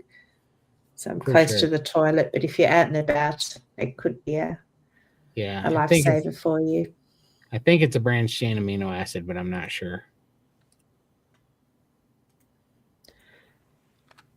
For anyone who's feeling lethargic and depressed, boron with B2 has been a total game changer for me. Okay. That's awesome. I haven't heard of that. I haven't either, but that's awesome. Mm. I have to look into that. Boron. I just cooked up a tri-tip for dinner. That is my favourite of all. Good for a couple of days. Can't wait to try smoked. Have done sous vide, which was great, but quite bother. It does seem like a lot of work to sous vide, and that's why I haven't invested in one. Yeah. You know, I think it's just like anything. I think sous vide is all in the prep work, you know? Like, Mhm. I feel like everything's kind of a lot of work if I don't prep. But if I just say, hey, I'm taking 3 hours on a Sunday to prep my meat, you know, and just have it prepared the way I want it, then the rest of the week goes really awesome. You know? Yeah. And I guess cooking it in the little bags doesn't really appeal to me, the little plastic bags. Yeah, for sure. I bet if you tasted one, you'd change your mind. That's good. Yeah. Maybe. When you come to the 4th of July, you're going to try this. Try sous vide. You're going to try reverse seared. You're going to try the smoked ones. None of them will be from frozen, though, for anybody except for Tim when he comes. Poor Tim. I'm going to put a popsicle stick in every one of his steaks and freeze it. And just like that. I sometimes add my husband's sugar-free coffee sweetener to my egg latte, but not always. I always also add gelatin since I'm trying to add more protein. I've been thinking of adding gelatin and then putting it in an ice cream maker and seeing if I can make an ice cream out of it. And I still have my ice cream maker sitting on the box, in a box in my kitchen. I haven't opened it yet, and I've had it for like 2 months. But I know, I'm terrible. That's how, I'm not a very good cook anymore. I don't like to spend time in the kitchen, but I will try that one day. Local sale rib roast, $4.97 a pound with $25 purchase, untrimmed tri-tip round. Okay. My freezer's stuffed with beef now. Awesome. So you're good for the holidays. Yeah, that's awesome. I would have bought all of the rib roast at $4.97 a pound. I don't know if they put a cap on that, but I would buy all of it for certain. I feel like I'm backing the truck up. Don't stop until you're out of rib roast for sure. That's an awesome price, man. I've never seen a price that low on rib roast. Wow, that's incredible. Hi guys from Albany, Georgia. Carnivore since July 23. I watched Lindy carrying Adams skeptically eating kangaroo. Hilarious. Yeah, that was a bit of an adventure. Never again. I've tried it now. I've said I did not like. But thank you. Thanks for joining us. My husband and I are having a meat and cheese tray on Christmas Day, some olives and fermented pickled cherry peppers. Got 5 different imported fancy fermented cheeses. That's Ooh, awesome. yum. Sounds delicious. Yeah, I do like my cheese. I'm going to spoil myself with some cheese this Christmas. That's my treat. I don't normally have it.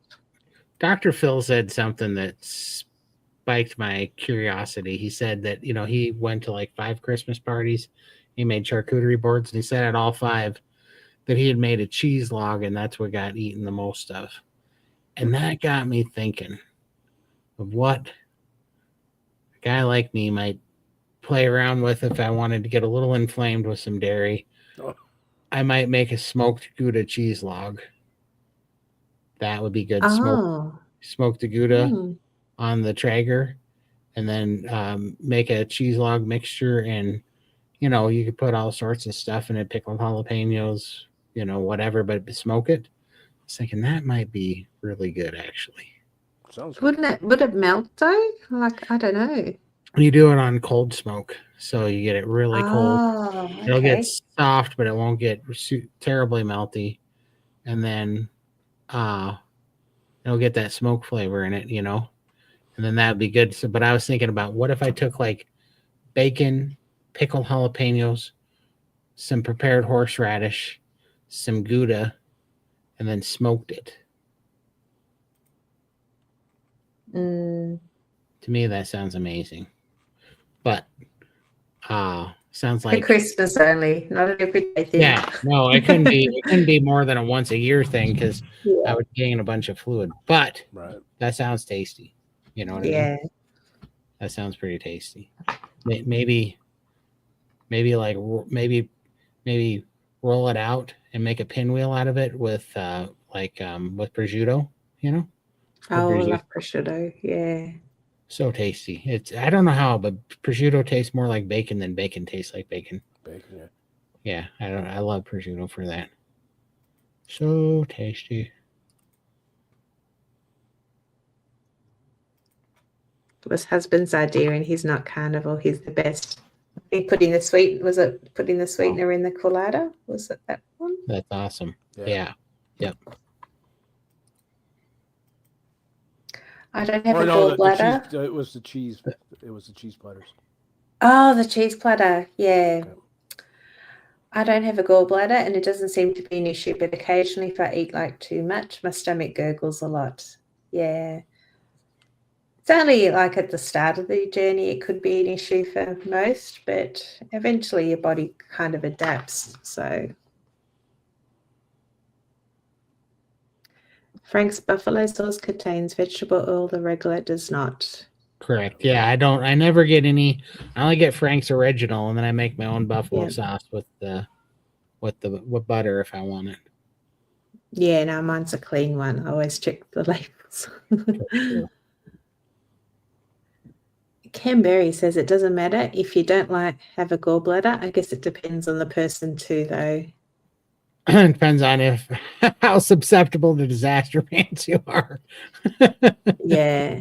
And if you can push through it, you eventually get over that hurdle. So it's just you've got to be patient, and hopefully it doesn't affect your lifestyle. If you're out and about too much, it's going to take longer. But For sure. who here remembers the story of the barnacle goose? No idea. I don't know what that is. Want to look it up? I think Michael's already on it. I hear his fingers are clicking.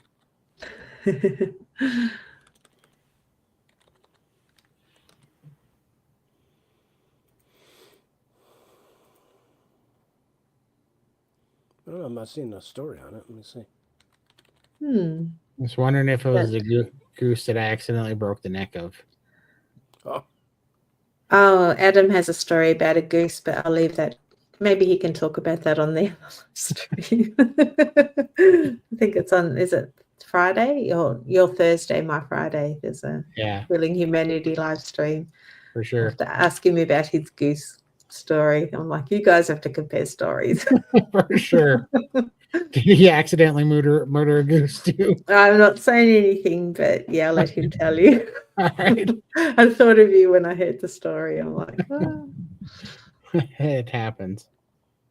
All right, I'll let Michael bring that back around if he finds it. I just ate 16 capital. What is that? Capolata? Chipolata sausages. I cannot see today. I don't know what's going on my eyes. Oh, chipolata. Is that like Chipotle? Yeah, Chipotle. Yeah, it's sort of spicy, isn't it? Oh, I got just 16. I just ate. Wow, that's awesome. It sounds delicious. Yeah, see, I could only get one down and it would get stuck. Sausages are a no-go for me, but did you enjoy them? It looked like you had a little frowny face in there. What's that? Looked like you had a frowny face in there, like a crying face. Is that because they were hot or you didn't enjoy them? Oh, yeah, I'm not sure. Let us know. I raise chickens on the farm. I don't eat them because they are disgusting creatures that eat their own crap. I agree. They are. So you're saying they're like field shrimp. That's awesome. Yeah, I don't eat them either. I don't think they're our food. I think they're our dog's food or our other carnivore predators' food. They can have good eggs, though. They do. Chicken used to be my fave. I never gave beef a thought, but it's completely the opposite now. Yeah. I used to love chicken too, but now I just don't like it. But I'm a crazy bird lady too now. I love my parrots. So anything with bird feet, I can't eat. It's a mental game for me. Right. Yeah. Apparently, the liver learns to make the bile on demand, sort of whereas the gallbladder stores it. So it's always on hand. So it just takes time. And my liver was fatty too. Yeah. Well, so many people reverse their fatty liver going carnivore. So yeah, they do it all the time, don't we? For sure. Chipotle sausages are not hot. They're just tiny breakfast sausages. Okay. Yeah, I think the ones we've had are a little bit spicy, the ones that I've got here, but I don't eat them because I can't. Yeah. That's interesting. Maybe I've there's never had. different ones. Yeah. Yeah. Don't take oxbol if you have diarrhea already. Do tell. Great advice. I feel like that's a public service announcement by by example. I love the taste of lamb. Would prefer hogget, but you can no longer get it. Lamb is around 1 year and hoggets are 2 years.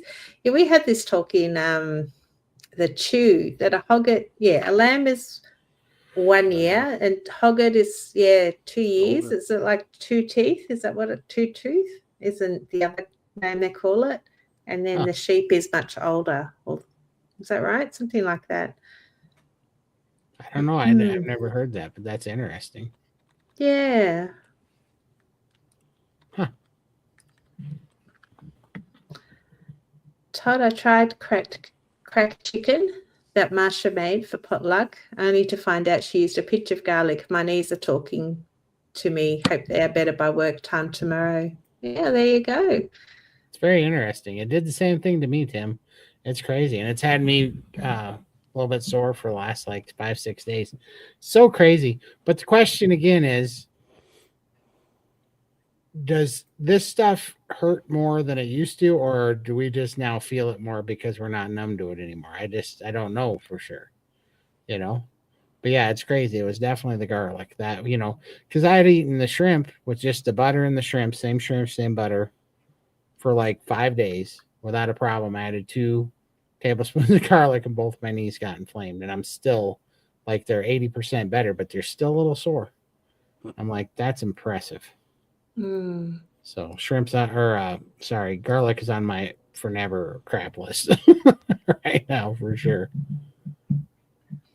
I was warned about my liver because I liked beer. It's fine now, but took 2 years carnivore to fix. Feel much better and don't miss my dark beers. Oh, good job on that was for the fatty liver. That's awesome. Great job. Yeah. Very good job. Yeah, it's hard to quit that stuff, but it's so good. And it's so freeing to not have a vice, I had so many vices and I just thought, everybody has vices. That's just what life is. And you don't have, I know I'm speaking controversial, but I don't have any vices that I know of. I probably do. I think carnivore communities, and now carnivore is probably my vice, but I guess I don't have any super vices contrary to my goals, maybe you could say right now, which is handy, because they're just helping me go in the right direction. I'm sure we all still have some kind of vices, but today I already mowed my front lawn, washed my bed linen, topped up the coolant in my ute, all before 8 o'clock a.m. 38 degrees Celsius here today. Whoa, that's hot. I think Boxing Day is going to be 40 here for us in Melbourne. It's like 18 degrees out here today, so it's been raining. Wow. That's crazy. But yeah, it's a lot to get done by 8 a.m. Good job. That's a ton. It really is crazy, Todd, how things can flare us up. Yeah. It is. But like Lindy said, it's actually kind of a blessing because, it wasn't like it was a cheat. I knew that there's a chance because I knew from Texas that just lettuce could do it, that anything can do it. And I'd already had this problem with black pepper, but that's what I love about carnivore and doing it really clean is that it's exactly what Jordan Peterson said. The power of carnivore is that it's an animal base the least inflammatory diet you can be on, animal-based elimination diet. So if you can just do it really strict, then you just add single ingredients back in one at a time, and you can see for you, your N equals 1 experiment, is this good for you or is this bad for you? And it doesn't have to be any more complicated than that, does it? You know, and I think there's even things that are neutral, like we talked about pork. Bacon's neutral for me. Doesn't make me feel bad, but it doesn't make me feel good. I don't get an abundance of energy out of it, but it doesn't make me feel bad. I don't have a reaction to it. So I have some bacon now and then, or I'll put a bacon in addition to something that does make me feel good. But I generally opt to red meat and beef being, you know, that source 99 times out of 100, because beef makes me feel like I want to go throw around heavy things, and I just have sustained energy and better mental clarity all day long. You know, like, look, I'm having a hard time seeing the screen today, and I'm not reading. Like, I have a little bit of dyslexia, and it's jumbling up the words right now, and my brain's not working very good. And I'm 100% certain that it's from the Texas Roadhouse steak last night. 100% certain. As I'm sitting here feeling, yeah. No. it does. It's crazy how simple that is, but I would not know this if I didn't know what it was like to be optimal from carnivore and know what my potential is and how good my mind can work and how good I can feel. But right now I'm having problems just from one Texas Roadhouse meal. How crazy is that? And all it was meat. Still, just meat at Texas Roadhouse, and whatever they cooked it in, whatever they put it on, wherever the meat came from, is making it where the margarine, the seed oil that's on the searing grill, according to John. And who knows? Somebody said that it tasted like it had seasoning. It did taste slightly off or strange to me. I just thought it was probably the margarine, but yeah, it could be. But yeah, I'm just sitting here thinking today, you know, all these things, and that's the beauty of it. Is I'm like, Texas Roadhouse off the list, not no more. You know, garlic off the list, black pepper off the list. You know, these things you can just write off the list and know I don't have to even guess anymore. Like, you know, and somebody will definitely ask me sometime, is garlic good? I'm gonna say, not for me, but I don't know what you like. It's good if you don't have a problem with it and it makes you eat more beef and you don't have a reaction to it. But I know it's not good for me because it makes me limp around, you know? Yeah. So Mutton is much older. Yep. For sure. So you got your lamb, and then you got your two-tooth or hogget, and then mutton is the older sheep. Oh, wow. Mm. That's interesting. I never knew that. 2 tablespoons of garlic. No wonder. Is that a lot? Didn't seem like a lot. Because, I mean, I was putting it in with 2 pounds of shrimp and like 8 ounces of butter. So I actually thought it was probably sparing. My gut instinct was to put about 6 ounces in there. What I wanted to do. But I just was like, I don't know how bad this is going to be. So I just took 2 spoonfuls. Yeah, I think it seems like a lot, but was it very garlicky? Oh, yeah. Yeah. Yeah. For sure. It's a good job you sleep alone. Yeah, You didn't Dutch oven Cosette. No, I breathed on myself and woke myself up like, who did that? Oh, it was me. It's my breath. Banging. When you withdraw, you lose tolerance, and then it really affects you, even garlic, the antibiotic. Yeah. Definitely does. It definitely got me. And so it's on the no-fly list right now for sure. And we were talking like before the live stream how when we used to go out, we'd feel like crap, but it was like that's how we felt normally all the time. That was normal for us. But now that we're feeling optimal, you go out and you try these things and then you feel crap. It's like, no, I don't like that feeling. I want my new normal to come back. So it's good to be able to take these things out of your diet. But unfortunately, like I said, I don't have these warning signs or signals. I tolerate everything, which is a bit of a curse for me. Right. Yeah. And I mean, dumpster fire was my standard operating procedure. Like that was just my normal state, was to wake up and not want to wake up. Yeah. Yeah. Yeah. So, yeah, I totally get that. Holy crap. Did we catch up on comments? Wow. You guys need to step up your game.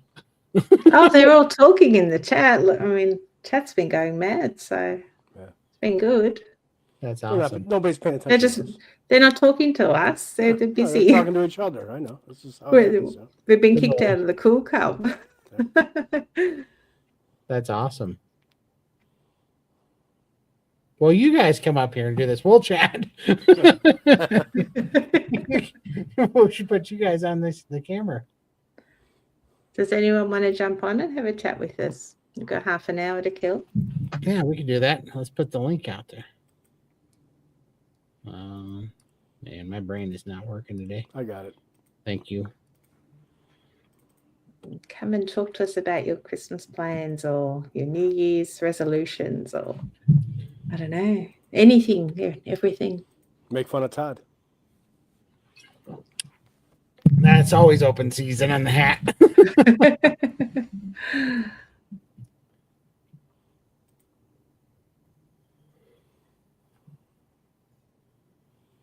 Hey, we are responding to what you were talking about too. Yeah.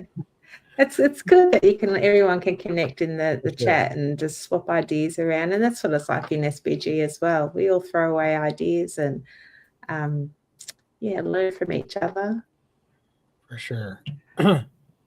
I just want to thank Lindy for her advice last week for bariatric patients. I've been cooking a big plate of food in the morning and taking it out and eating what I can, and it's really helped me eat more. Oh, fantastic. I'm so happy for you. Yeah, we just need to do that little bit of prime, and we do it a little, different than everybody else. But just, even getting started, some hunger pains and not feeling so overly full. Awesome. Yeah, that full feeling is not nice. So just to gradually sort of build it up slowly, it's much easier on the system. And you don't feel like such a failure then, at least if you've got a plan. That's awesome. I haven't kept up with you guys. How is weight loss going?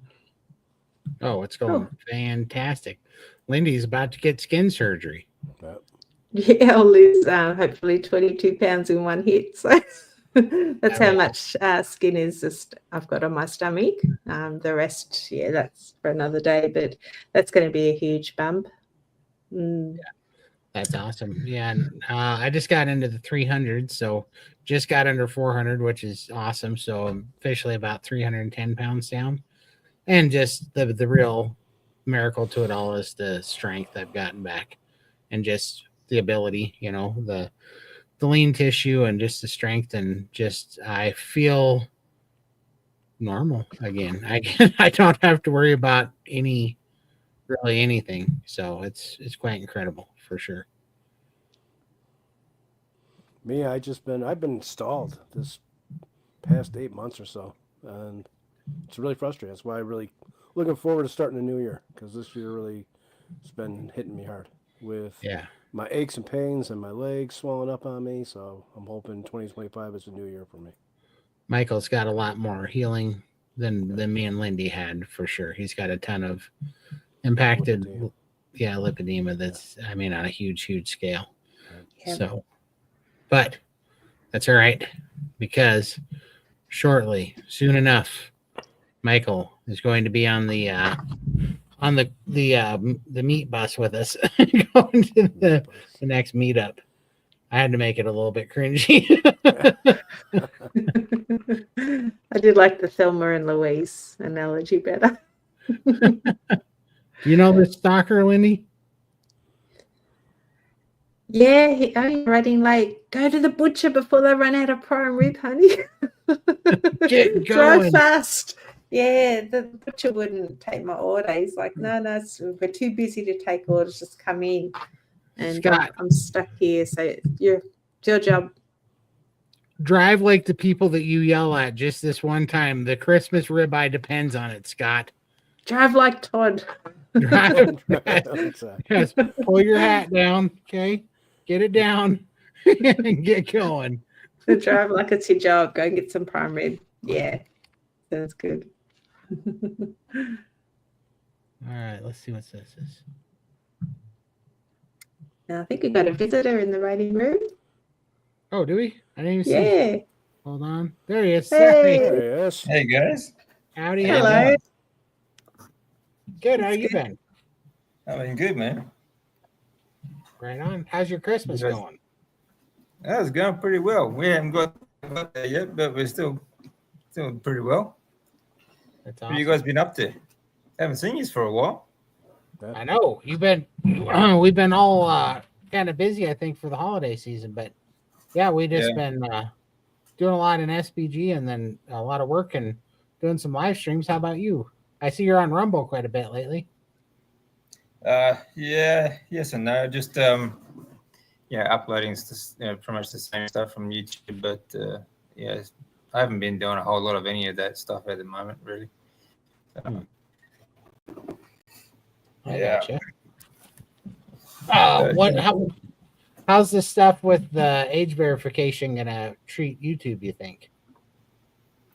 Yeah, well, we're trying to avoid it, but we had petitions going, and we got them to they couldn't put it through. They couldn't put the bill through its initial plan, but they stuck it. They just changed the name and then just put it through anyway. So I'm not sure. That doesn't really come in until next year. So I'm really not sure how that's going to work.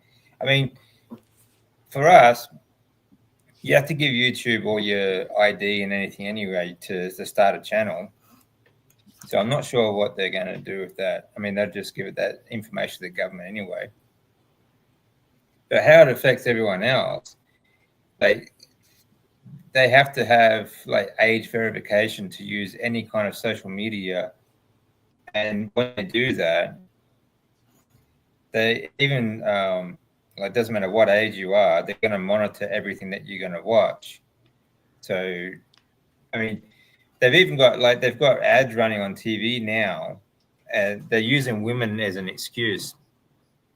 They're saying there's the commercial goes the violence against women is at epidemic proportions in Australia, and it all starts with disrespect online from an early age.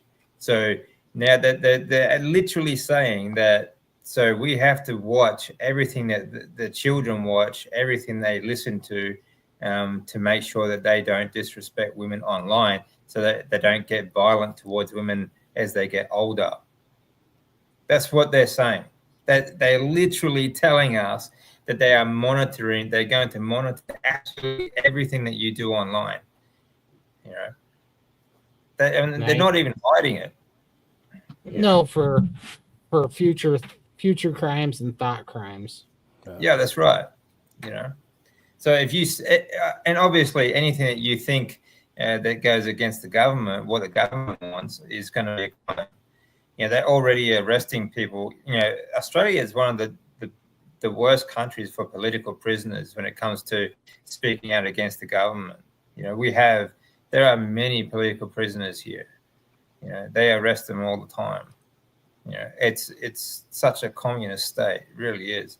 So we have to be very careful what we say. I mean, actually being able to use YouTube, I don't think it's going to change a whole lot, but being careful what we say is going to be far more difficult, I think.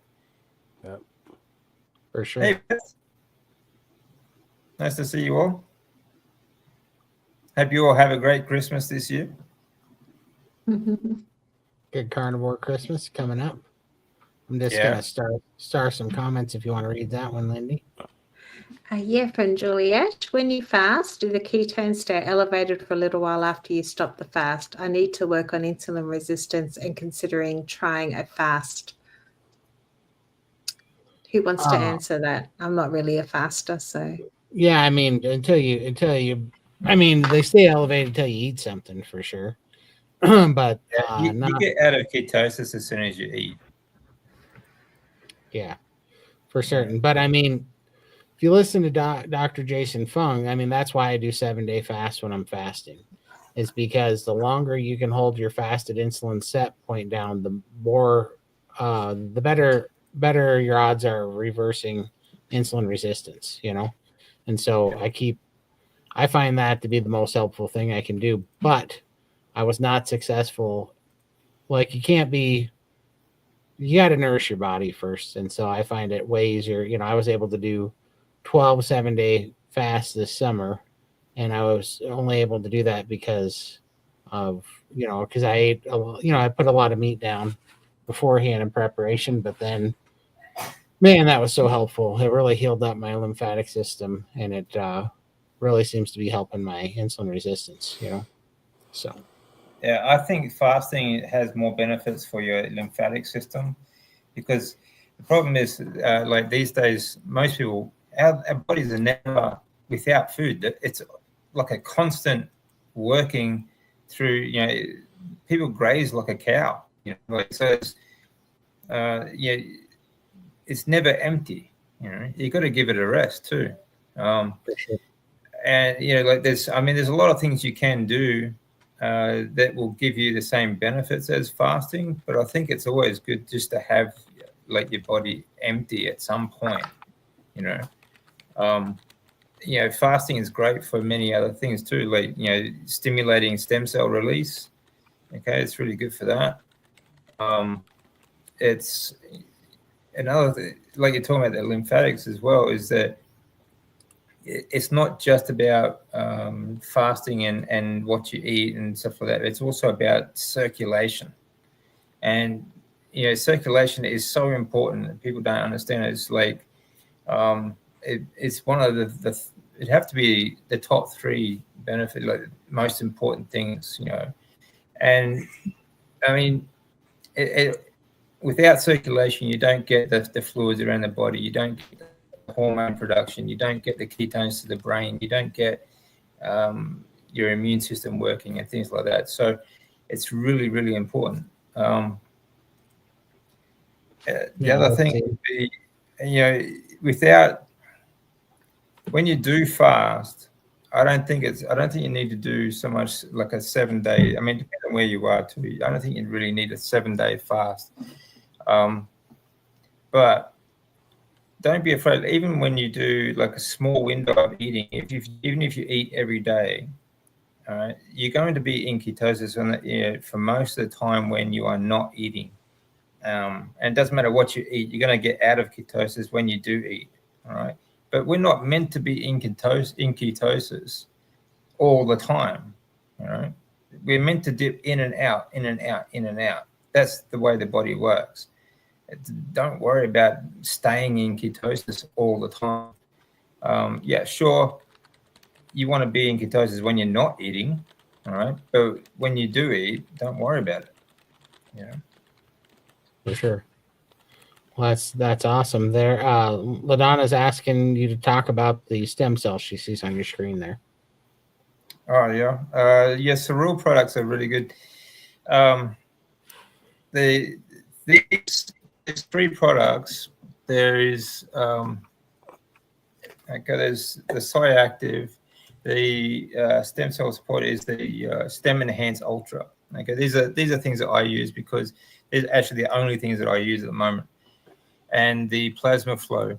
Now, the Stem Enhance Ultra is a product, and now they've actually made a new product here in Australia for first early release. It's called Hardcore Carnivore. The capsules are actually made from like a bovine capsule. It's actually animal. It's all animal based, right? Not like the usual ones, the gel cap things.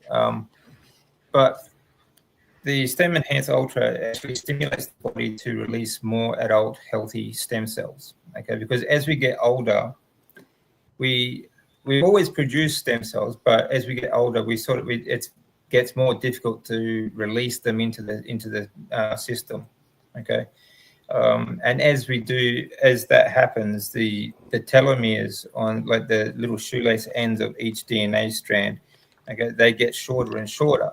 Okay, and there are a number of ways that you can lengthen them and you can release more stem cells. One is obviously these, they actually help you to lengthen or to preserve the life of the telomeres. Okay, which means that each DNA or each stem cell is going to live longer, which obviously is going to make your whole body live longer. or look younger anyway. But fasting is another good way to do it. Lift heavy. Okay, so resistance training, like at high intensity, also does this. High intensity interval training does it, and eating meat also does that. Okay, because amino acids also help you do that. But this has been I've done this against my blood tests and everything that I do pretty regularly. These have been the best products that I have found to help my blood work, and certainly they do actually do what they're supposed to do. These are nutraceuticals; they're not supplements, because the carnivore diet doesn't need supplement. But these are not about making the diet full; it's about making your diet better. So enhancing it. The Active is like an activator. It helps the Stem Enhance Ultra to activate the blood, and the Plasma Flow helps clear the blood system of like particles that sort of tend to get built up, and it sort of clears away. It helps your lymphatics get rid of dead cells and things like that. So those three products together are absolutely brilliant. And I thoroughly recommend it. I don't recommend anything else, really. That's pretty much the only products that I do. That's awesome. But they work very well, actually. That's awesome. So if I'm not mistaken, all stem cells are all released from your bone marrow, right? Yeah, that's right. There's another way you can do this too. Is like I was talking about breath work the other day. I'm doing a lot about breath work at the moment, because breath work is, aside from the carnivore diet, breath work is my number 2 life hack that's helped me get from bedridden to where I am now. With breath work, you can basically do a high intensity interval training session from the bed. Okay, you can do all kinds of metabolic training from with breath work. But it stimulates your vagus nerve. It does a whole lot for your nervous system. It does a lot for your obviously for your respiratory system. It also does a lot for your lymphatic system, because it circulates the lymph fluid, because you have to use a lot of muscles to do breath work, your stomach, your chest, everything like that. All right. But another thing that it does that most people don't understand or don't know about is that it stimulates HIFs, okay, which are something that gets stimulated in your blood that stimulates your kidney to release a hormone known as EPO. Okay, and what the EPO hormone does is has a number of functions, including protecting your heart, your brain, all your other organs. But it also stimulates the bone marrow to release more red blood cells. Now, this is something that's really helped me a lot, because my platelet count has been low since all the years of chemotherapy, but it has steadily increased along with the carnivore diet and with breathing sessions. And I've noticed the difference when between my blood tests, if I do breathing every day, like breath work, and like a 3-month period without any breath work, my bloods will dip dramatically. Okay, so that's how effective it is. So it's really good at stimulating the production of red blood cells. Now, another reason why this would be good with the Stem Enhance Ultra. Now, when you do breath work, for example, and so you do what they call low oxygen tension, and that's what causes you to produce HIFs and then EPO and then the red blood cells. So when you do low oxygen tension like that, and you do holds, okay, so you got low oxygen tension, and then when you start breathing in and you do a deep breath in, now you've saturated you've saturated the body with the stimulation of red blood cells. Then you breathe in deep, and you saturate those red blood cells with oxygen. Okay, so you've got more oxygen getting around to the rest of your cells in your body. All right, which means that along with like Stem Enhanced Ultra, okay, you're going to be pushing around a lot more healthy stem cells as well. Yeah. So it all works together, just absolutely brilliant. It's just an amazing mechanism that really gets your body, you're getting all this red blood cells, bone marrow, and stem cells and oxygen around to your body. You just feel amazing afterwards. You really do. Right. That's awesome. Well, I have to check it out. Let's see here. I'm gonna catch up on a comment. But yeah, that's it. That is awesome. I'm thinking about trying some stem cell therapy before I get skin surgery. So that's interesting. Okay. Yeah. Well, I mean, there's like I just said, there's a number of ways you can do it yourself, and I mean, you really want your body to release as many healthy stem cells as possible. Yeah, like apart from that, I mean, there's just a really, I just love breath work. I think it's absolutely brilliant, and you can really do so much from. I mean, like when I started, I couldn't move off the bed, so anyone can do this at any level, Who do you follow for breath work? Well, I mean, I started with Wim Hof. I think that's a good start. But I'm working on. I'm actually a certified breath coach now too, so I'm working on that as well. I'll be doing some videos for that. Oh, that's awesome. I'm working on just editing one now. I'm putting up on my Patreon page today. Yeah, but I'll have some more of that out. I do have some videos on breath work out, like in my 4 and 7 life hack videos. So if you guys want to check that out. That's awesome. So, yeah, and let everybody know where they can find you. Yeah. Well, you can get me at DC Lane today. Now it's my Optimal Health podcast. So that's what I'm doing. Oh, nice. Yeah. That's awesome. Yeah, well, that's awesome. Appreciate you hopping in. And yeah, we're opening it up here at the end, and because we caught up on all the chats, and so we're opening it up for the last 20 minutes here. So, but we finally hit our. Oh, do we have another one? Oh, yeah, we didn't answer this one yet. That's for Lindy. Oh, Lindy, sous vide is great for tougher meat, and they have silicone bags. Cool, yeah. It just still seems like too much work for me. I'm definitely a lazy cook these days. But yeah, if anyone wants to cook me a sous vide steak, I would definitely give it a try. But I just don't think I would invest in a sous vide at this stage. But maybe my mind will change once I've eaten it. So not saying never. Like I did with a smoker. I never thought I'd own a smoker, and now it's the best thing since an air fryer. So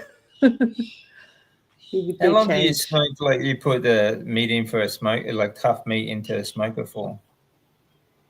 Depends on what piece of meat, but like, so I'll do like 20 pounds of ribeye or prime rib for just like 3 to 4 hours, but I'll do like a brisket for 12, 13 hours, like a 20-pound brisket for 12 or 13 hours. Yeah. I'll do like a tri-tip for about 6 hours. Yeah, it really just depends on the piece of meat, but you can do it. Yeah, I couldn't believe. I tried a brisket, but we just cut it into steaks, and we just fried it. It's like as tough as nails. Like you can't chew it. Yeah, you can't. If you tried it, I don't know what your guys' brisket's like, but if you try one here, I take and basically I smoke my brisket at 250 degrees for about 7 to 8 hours until it gets to 170 degrees internal temperature. And then you wrap it in parchment paper so that it's wrapped now, keep it from drying out and hold the moisture, and you put it back in, and then you heat that to an internal temperature at my elevation of 193 degrees, which takes about another 4 to 5 hours to get there. and then you take that out, you wrap it in a bath towel to keep the heat in, and then you let it set for about an hour or two, and that the inside keeps cooking for that next hour or two. And when you pull that thing out, when you take a piece of that and you cut it half inch or even pencil thick, you can rest it on your finger and it'll just fold down, and you can just pull it apart with 2 fingers and it'll just That fall sounds apart. good. That's a long time to cook something, though. Oh, so if I sous vide a brisket, I sous vide it for 84 hours and then I smoke it wow. for 6. Yeah. And that's even better. So you can do a lot of fun things, but it's it is a long time, but you're getting 20 cooking a pounds lot of meat too. Yeah. So Yeah. So with my How long brisket, do you I'll reckon stick they it keep in it the up? oven. Oh, sorry. With my brisket, I just stick it in the oven for maybe an hour, and then I throw it in my slow cooker with a heap of water, salt if you use salt, and cook it for 4 hours on high. And it just comes very pull apart, really flavoursome. So that's really nice as well. That's how This I eat it. seems like a lot of work to, like a 20-minute meal. Well, you Yeah. have to prepare for it, and then I've got three days worth of food. So it's something I would do on a Sunday, and that'll feed my husband and I for 3 days. That's all right. Yeah, and I just keep topping it up with water, so I've got a lot of broth, and then I just have a little bit of meat and drink the broth. So, and he has a lot of the meat. So what are you guys doing for Christmas meals then? I'm going to smoke a prime rib. I think I'm going to do this prime rib, and I haven't decided yet, but I think I'm going to get some lobster tails, and I was going to see. I don't know if you can do this, but I was thinking about smoking lobster tails. Okay. See what smoked lobster tails like. You guys are probably like, oh, that's no big deal. See, lobster's all exotic here because we're in the mountains. You guys are all by water, so you're probably like, so. Well, it's changed a lot here. When I was younger, like back in the 90s, I used to go down the Gold Coast and I'd get a lobster lunch for $5. Right. It's expensive now, isn't it? Yeah, now it's super expensive. It wouldn't cost you. I don't think you could get one under $100 now. Wow.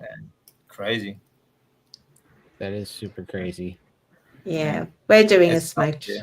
prime rib in the smoker as well. So we're doing a similar thing. And then I'll do some salad for the kids because they like their salads. So, yeah. And Michael's fasting, I think. I'm gonna fast. I'm fasting out the last part of 2024. Yeah, that's pretty good. Yeah, I did a Christmas video the other day. I think people need to get away from making Christmas about food. I think spend more time doing things with your family. I think is much more important than making it about food. Don't get so worried about what you eat for Christmas, sort of thing. I know we all sort of we've grown up with it, so we sort of think, oh, Christmas time, let's treat ourselves, But I think, if you spend more time if you're actually doing things rather than eating, I think you'll have a much better Christmas, Oh, for sure. Yeah. For sure. Here he comes. He brings up his meat right away. See? Michael's fasting. Yeah, I'm okay. As soon as I heard I'm it. used to his pictures. But no, I just finished saying, don't make Christmas about food, and up pops this big piece of meat. Exactly. You wanted to know what a 12-hour smoked brisket was like. That's a 12-hour smoked brisket. Okay, that's brisket. Yeah, that's Wow, that looks really nice and tender. Yeah, it's super tender. That thing's fall apart juicy, Yeah. But yeah, especially this side is the point, and it's really fatty.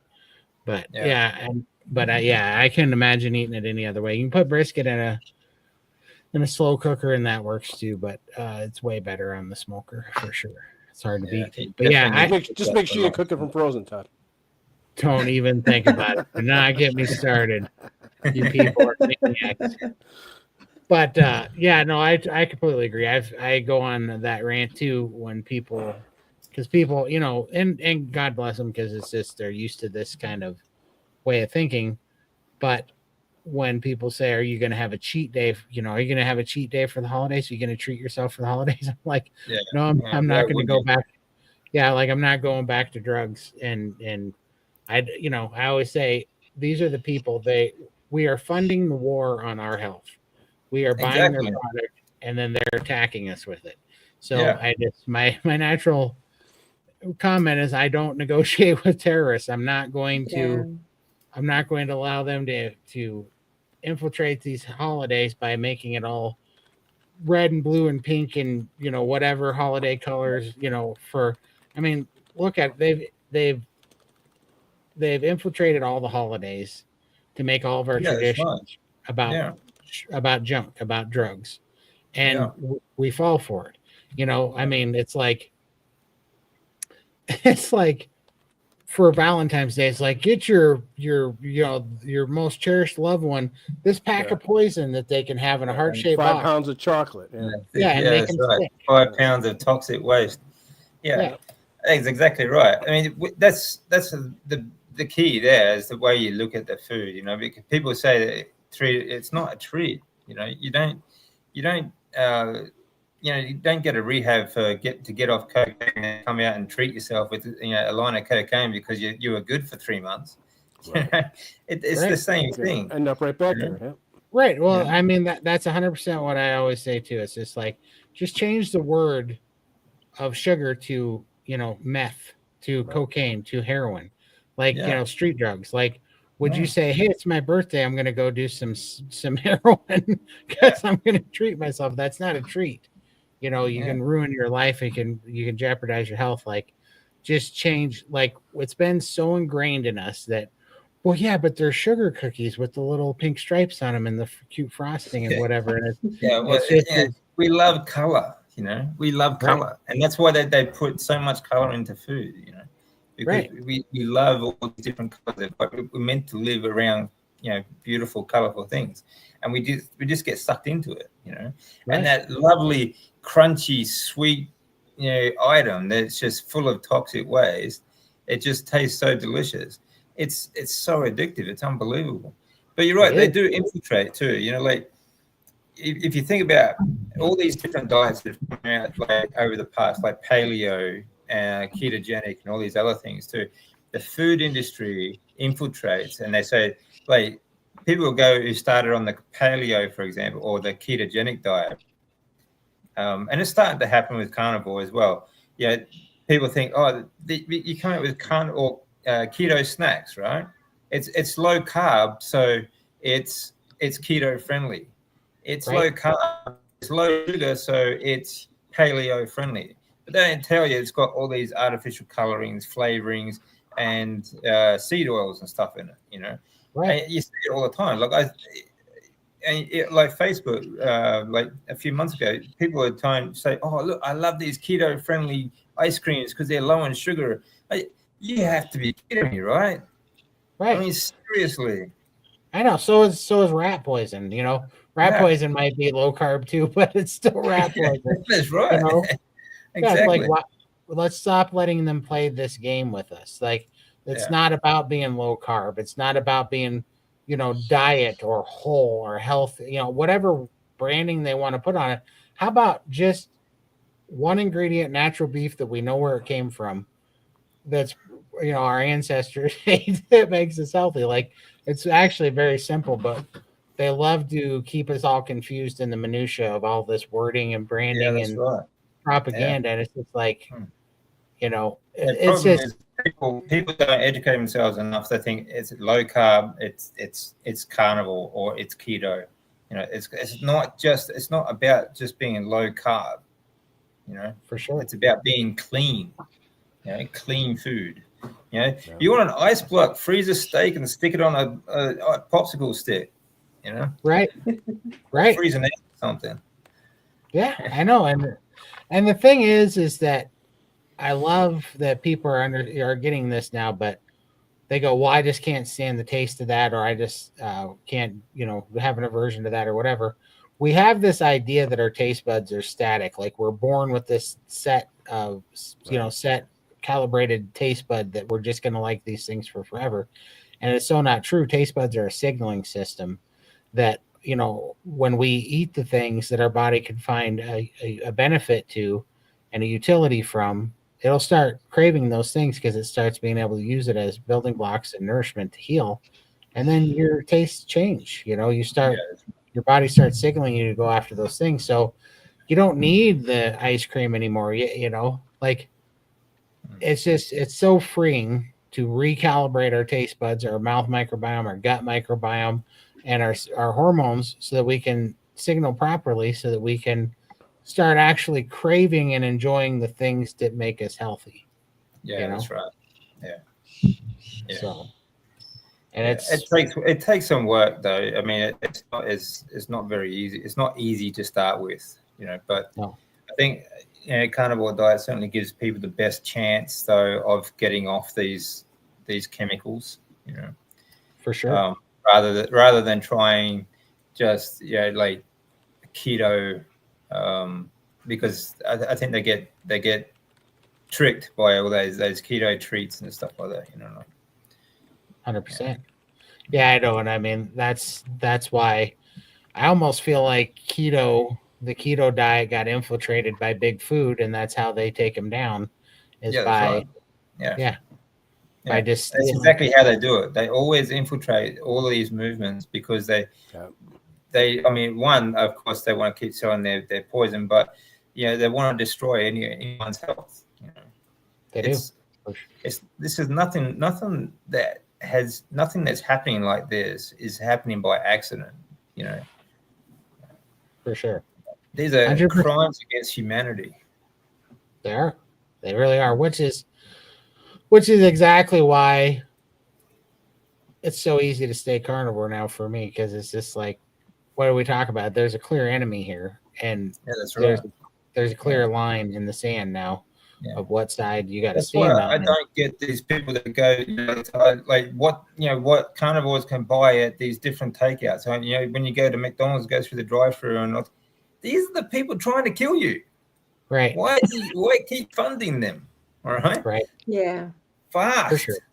All right. If you're desperate, go to a supermarket, buy a damn steak, and eat that. Jeez. Right. Yeah.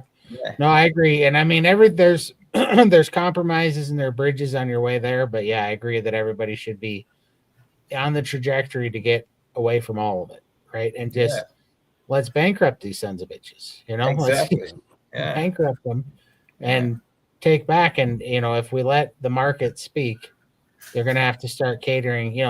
For forever, they'll try to ruin it. Well, they are trying to still ruin whole meat and cows but that's right. That bovea garbage they're trying to bring out. They're trying to inject into everything.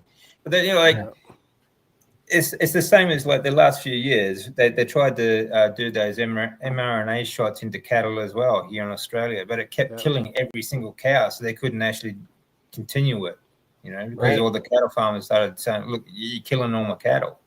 But now they've come up with something else, right? Because they're poisoning our food supply.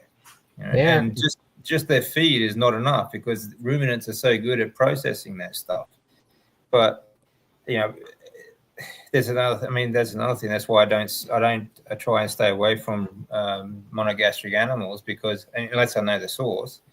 But the only thing we can do is try our best to bankrupt these people, because otherwise they're just going to continue to do it. For sure.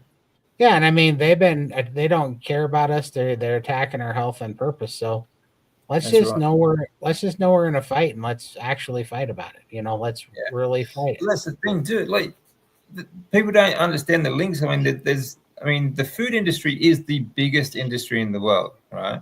Mm-hmm. But it's all owned by pharma, and pharma wants you dependent on drugs. Yep. How do they get you there? How do they get you from a healthy child to being dependent on drugs for the rest of your life? It's not like the last million years, 5 million years or so. We've made it this far with pharma. Like they didn't get us here, right? Right. I know. Pfizer, for example, has been in business for 175 years, and they've cured no one. No one ever. Yeah, I know. Right? That Not was one person. That's exactly why I didn't take any of the medication when I got out of the ICU, and they said, "Oh, you got congestive heart failure. You got this whole list of crap." They sent me home with all these new medications and new new specialist to go see. I threw them all in the garbage. I was like, the reason why is what you said right there. The first thing that popped in my mind is, and watching my dad for 35 years take all these medications, he never got better. He only got worse. Yeah. I never saw them help him. No, And that's then right. watching my brother take them for 2 years, they both died, you know, they only killed them. So it's like, and I'm not saying that no medication has a point for a small period of time, you know, and in rare circumstances, I'm sure there's Yeah, emergency some life. medications are necessary for conditions that are caused by the food industry, for example, but there should be a temporary bridge between getting off the, you know, the junk and then sort of transitioning into a healthy lifestyle. You know, they For should. sure. I mean, there should be a temporary thing, not a lifelong thing. You know, Right. we all 100%. lived pretty long lives, pretty healthy before all these pharmaceuticals came out. For sure. And I mean, I'm not, you know, and also I want to reiterate this because I hear this a bunch. I speak bad about the medical industry, and I'm not talking about the doctors. I believe some of the doctors are in it for the money, but most of the doctors are just indoctrinated like we were, and even more so because they went to school for a very long period of time to get taught this stuff, and they really believe in it. And most of them are doing it for the right reasons. I trying think to help. there are, like you said, like there are times where you don't have a choice. Yeah, because like I think I don't really regret the chemotherapy that I went through, because honestly, like if you're already very high stage 4, okay, I think that especially you have to take what's available to you at the time. There are, if I just started getting to like a stage 1 or something like that, then you might be able to change things with dietary interventions. Okay, I'm sure you can, but when you've got literally like weeks to live, there's really no other choice. You just have to take whatever treatment's available to you. And I think for me, unfortunately, it was like that was my only option. So chemotherapy, it did save me. You know, I mean, there were times where it got very touch and go, and I know a lot of people don't make it through chemotherapy because chemotherapy kills more people than it actually saves, you know, basically because it opens you up to infections and things like that. But yeah, the food industry puts you in that no choice situation though. You know, the food industry gets you, and like, I'm not talking about just the junk food sort of stuff. I'm talking about like the fitness industry, because I thought I was doing everything. I was doing everything right. I had all so-called health food, okay, protein powders and all these supplements and everything like that. So I was very healthy. I was lean and I was fit. So I thought I was healthy. So there's a very big difference between being lean, fit, and healthy. But so the food industry gets its claws into the fitness and health industry as well, just the same as every other, part of our diet and environment. But it puts you in a situation where you just don't have a choice. And some of these medications, these interventions are necessary. But For sure. Because I've changed my lifestyle, I've changed my diet, I've been able to stay off medications now for nearly 10 years. All right. That's the difference. Because with diet, you can change.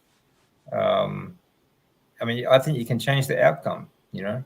I don't have to keep going through these chemotherapies. For sure. That's incredible. Yeah, I know exactly what you mean. But I think we are making a difference. I'm seeing such an increase in, even in my own small circle of people now that carnivore is not this taboo thing near as much anymore. No, that's right. No, it's getting much easier to talk about. And I think, like you're saying, like when you in kind of medical, it doesn't matter what you're going through. Okay, we'll talk about even cancer treatments, right? Even if you're going through those treatments and you're still doing chemotherapy or anything else, if you're on the carnivore diet and you're doing fasting, it's going to make it a lot easier and you're going to give you a much better chance of surviving as well. Yeah. For sure. Yeah. Did you see on Instagram? I'll say this and we can comment on it and then we'll wrap up. But there was a gal that showed a paper that showed a study on red meat showing that it was actually that they found that a diet heavy in red meat, you are less likely to feed cancer or get cancer, which we all know is the truth, right? That's obvious. But what was crazy was it was a medical study done on it, but even the peer-reviewed peers that were reviewing this study put in there in a note, but it's still not a reason to eat red meat because because hamburger and pizza is still dangerous, and so it'll give people carte blanche, freedom to eat pizza and hamburgers. And it's like, why? Nobody's saying to eat pizza and hamburgers. We're saying to eat red meat. Yeah. Morons. You should have seen this conversation I had last week. This idiot, he just gone through immunotherapy for follicular lymphoma, same as my disease, but is much lower level. They've been using immunotherapy recently in the last couple of years rather than chemotherapy because it's much easier on the body. But he's telling me that he must be been reading the WHO site or something, because he's like, meats, you say ketogenic and carnivore diets are bullshit, and meats are carcinogenic and all this other garbage. Is just absolute moron. And then he said like the bodybuilding diet is perfect, low fat, and all this sort of stuff. And I'm thinking, well, fine, see you in maybe like a year or two, and you have a relapse, mate. Because I mean, it's just nuts. Like these people, and then he tried to lecture me on like how cancer is big business. I'm like, you don't say. Really? No kidding, right? Oh my gosh. Well, I don't know, man. We just got to stay in the fight, and we got to keep these communities growing, and we are going to win this war. I really think that there is a great awakening happening right now. I can see it in our country. Oh, absolutely. Sure. Yeah. There's going to be big changes. Hopefully this year it's going to be pretty rough, I think, for a lot of people, but hopefully it won't last too long. I know there's a lot of people doing it tough out there, so I hope you just stay tough and hang in there. Like just down the road from me now at the beach, there's a big tent city, because people, working people just can't find a place to live in Australia. It's too expensive. So there's people just living in tents on the beach at the moment. So, I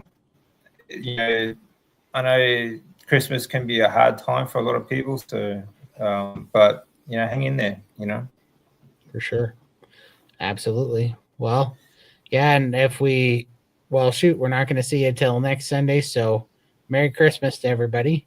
Stay carnivore. Don't feed the machine that's fighting against you, so don't buy their crap. Tell them to stuff it. That's right. Eat your meat. Yeah. And we will see you next Sunday. We love you guys, and we will see you next everyone. Time. Have a great holiday Merry season. Christmas. Merry Christmas. Bye. Merry Christmas.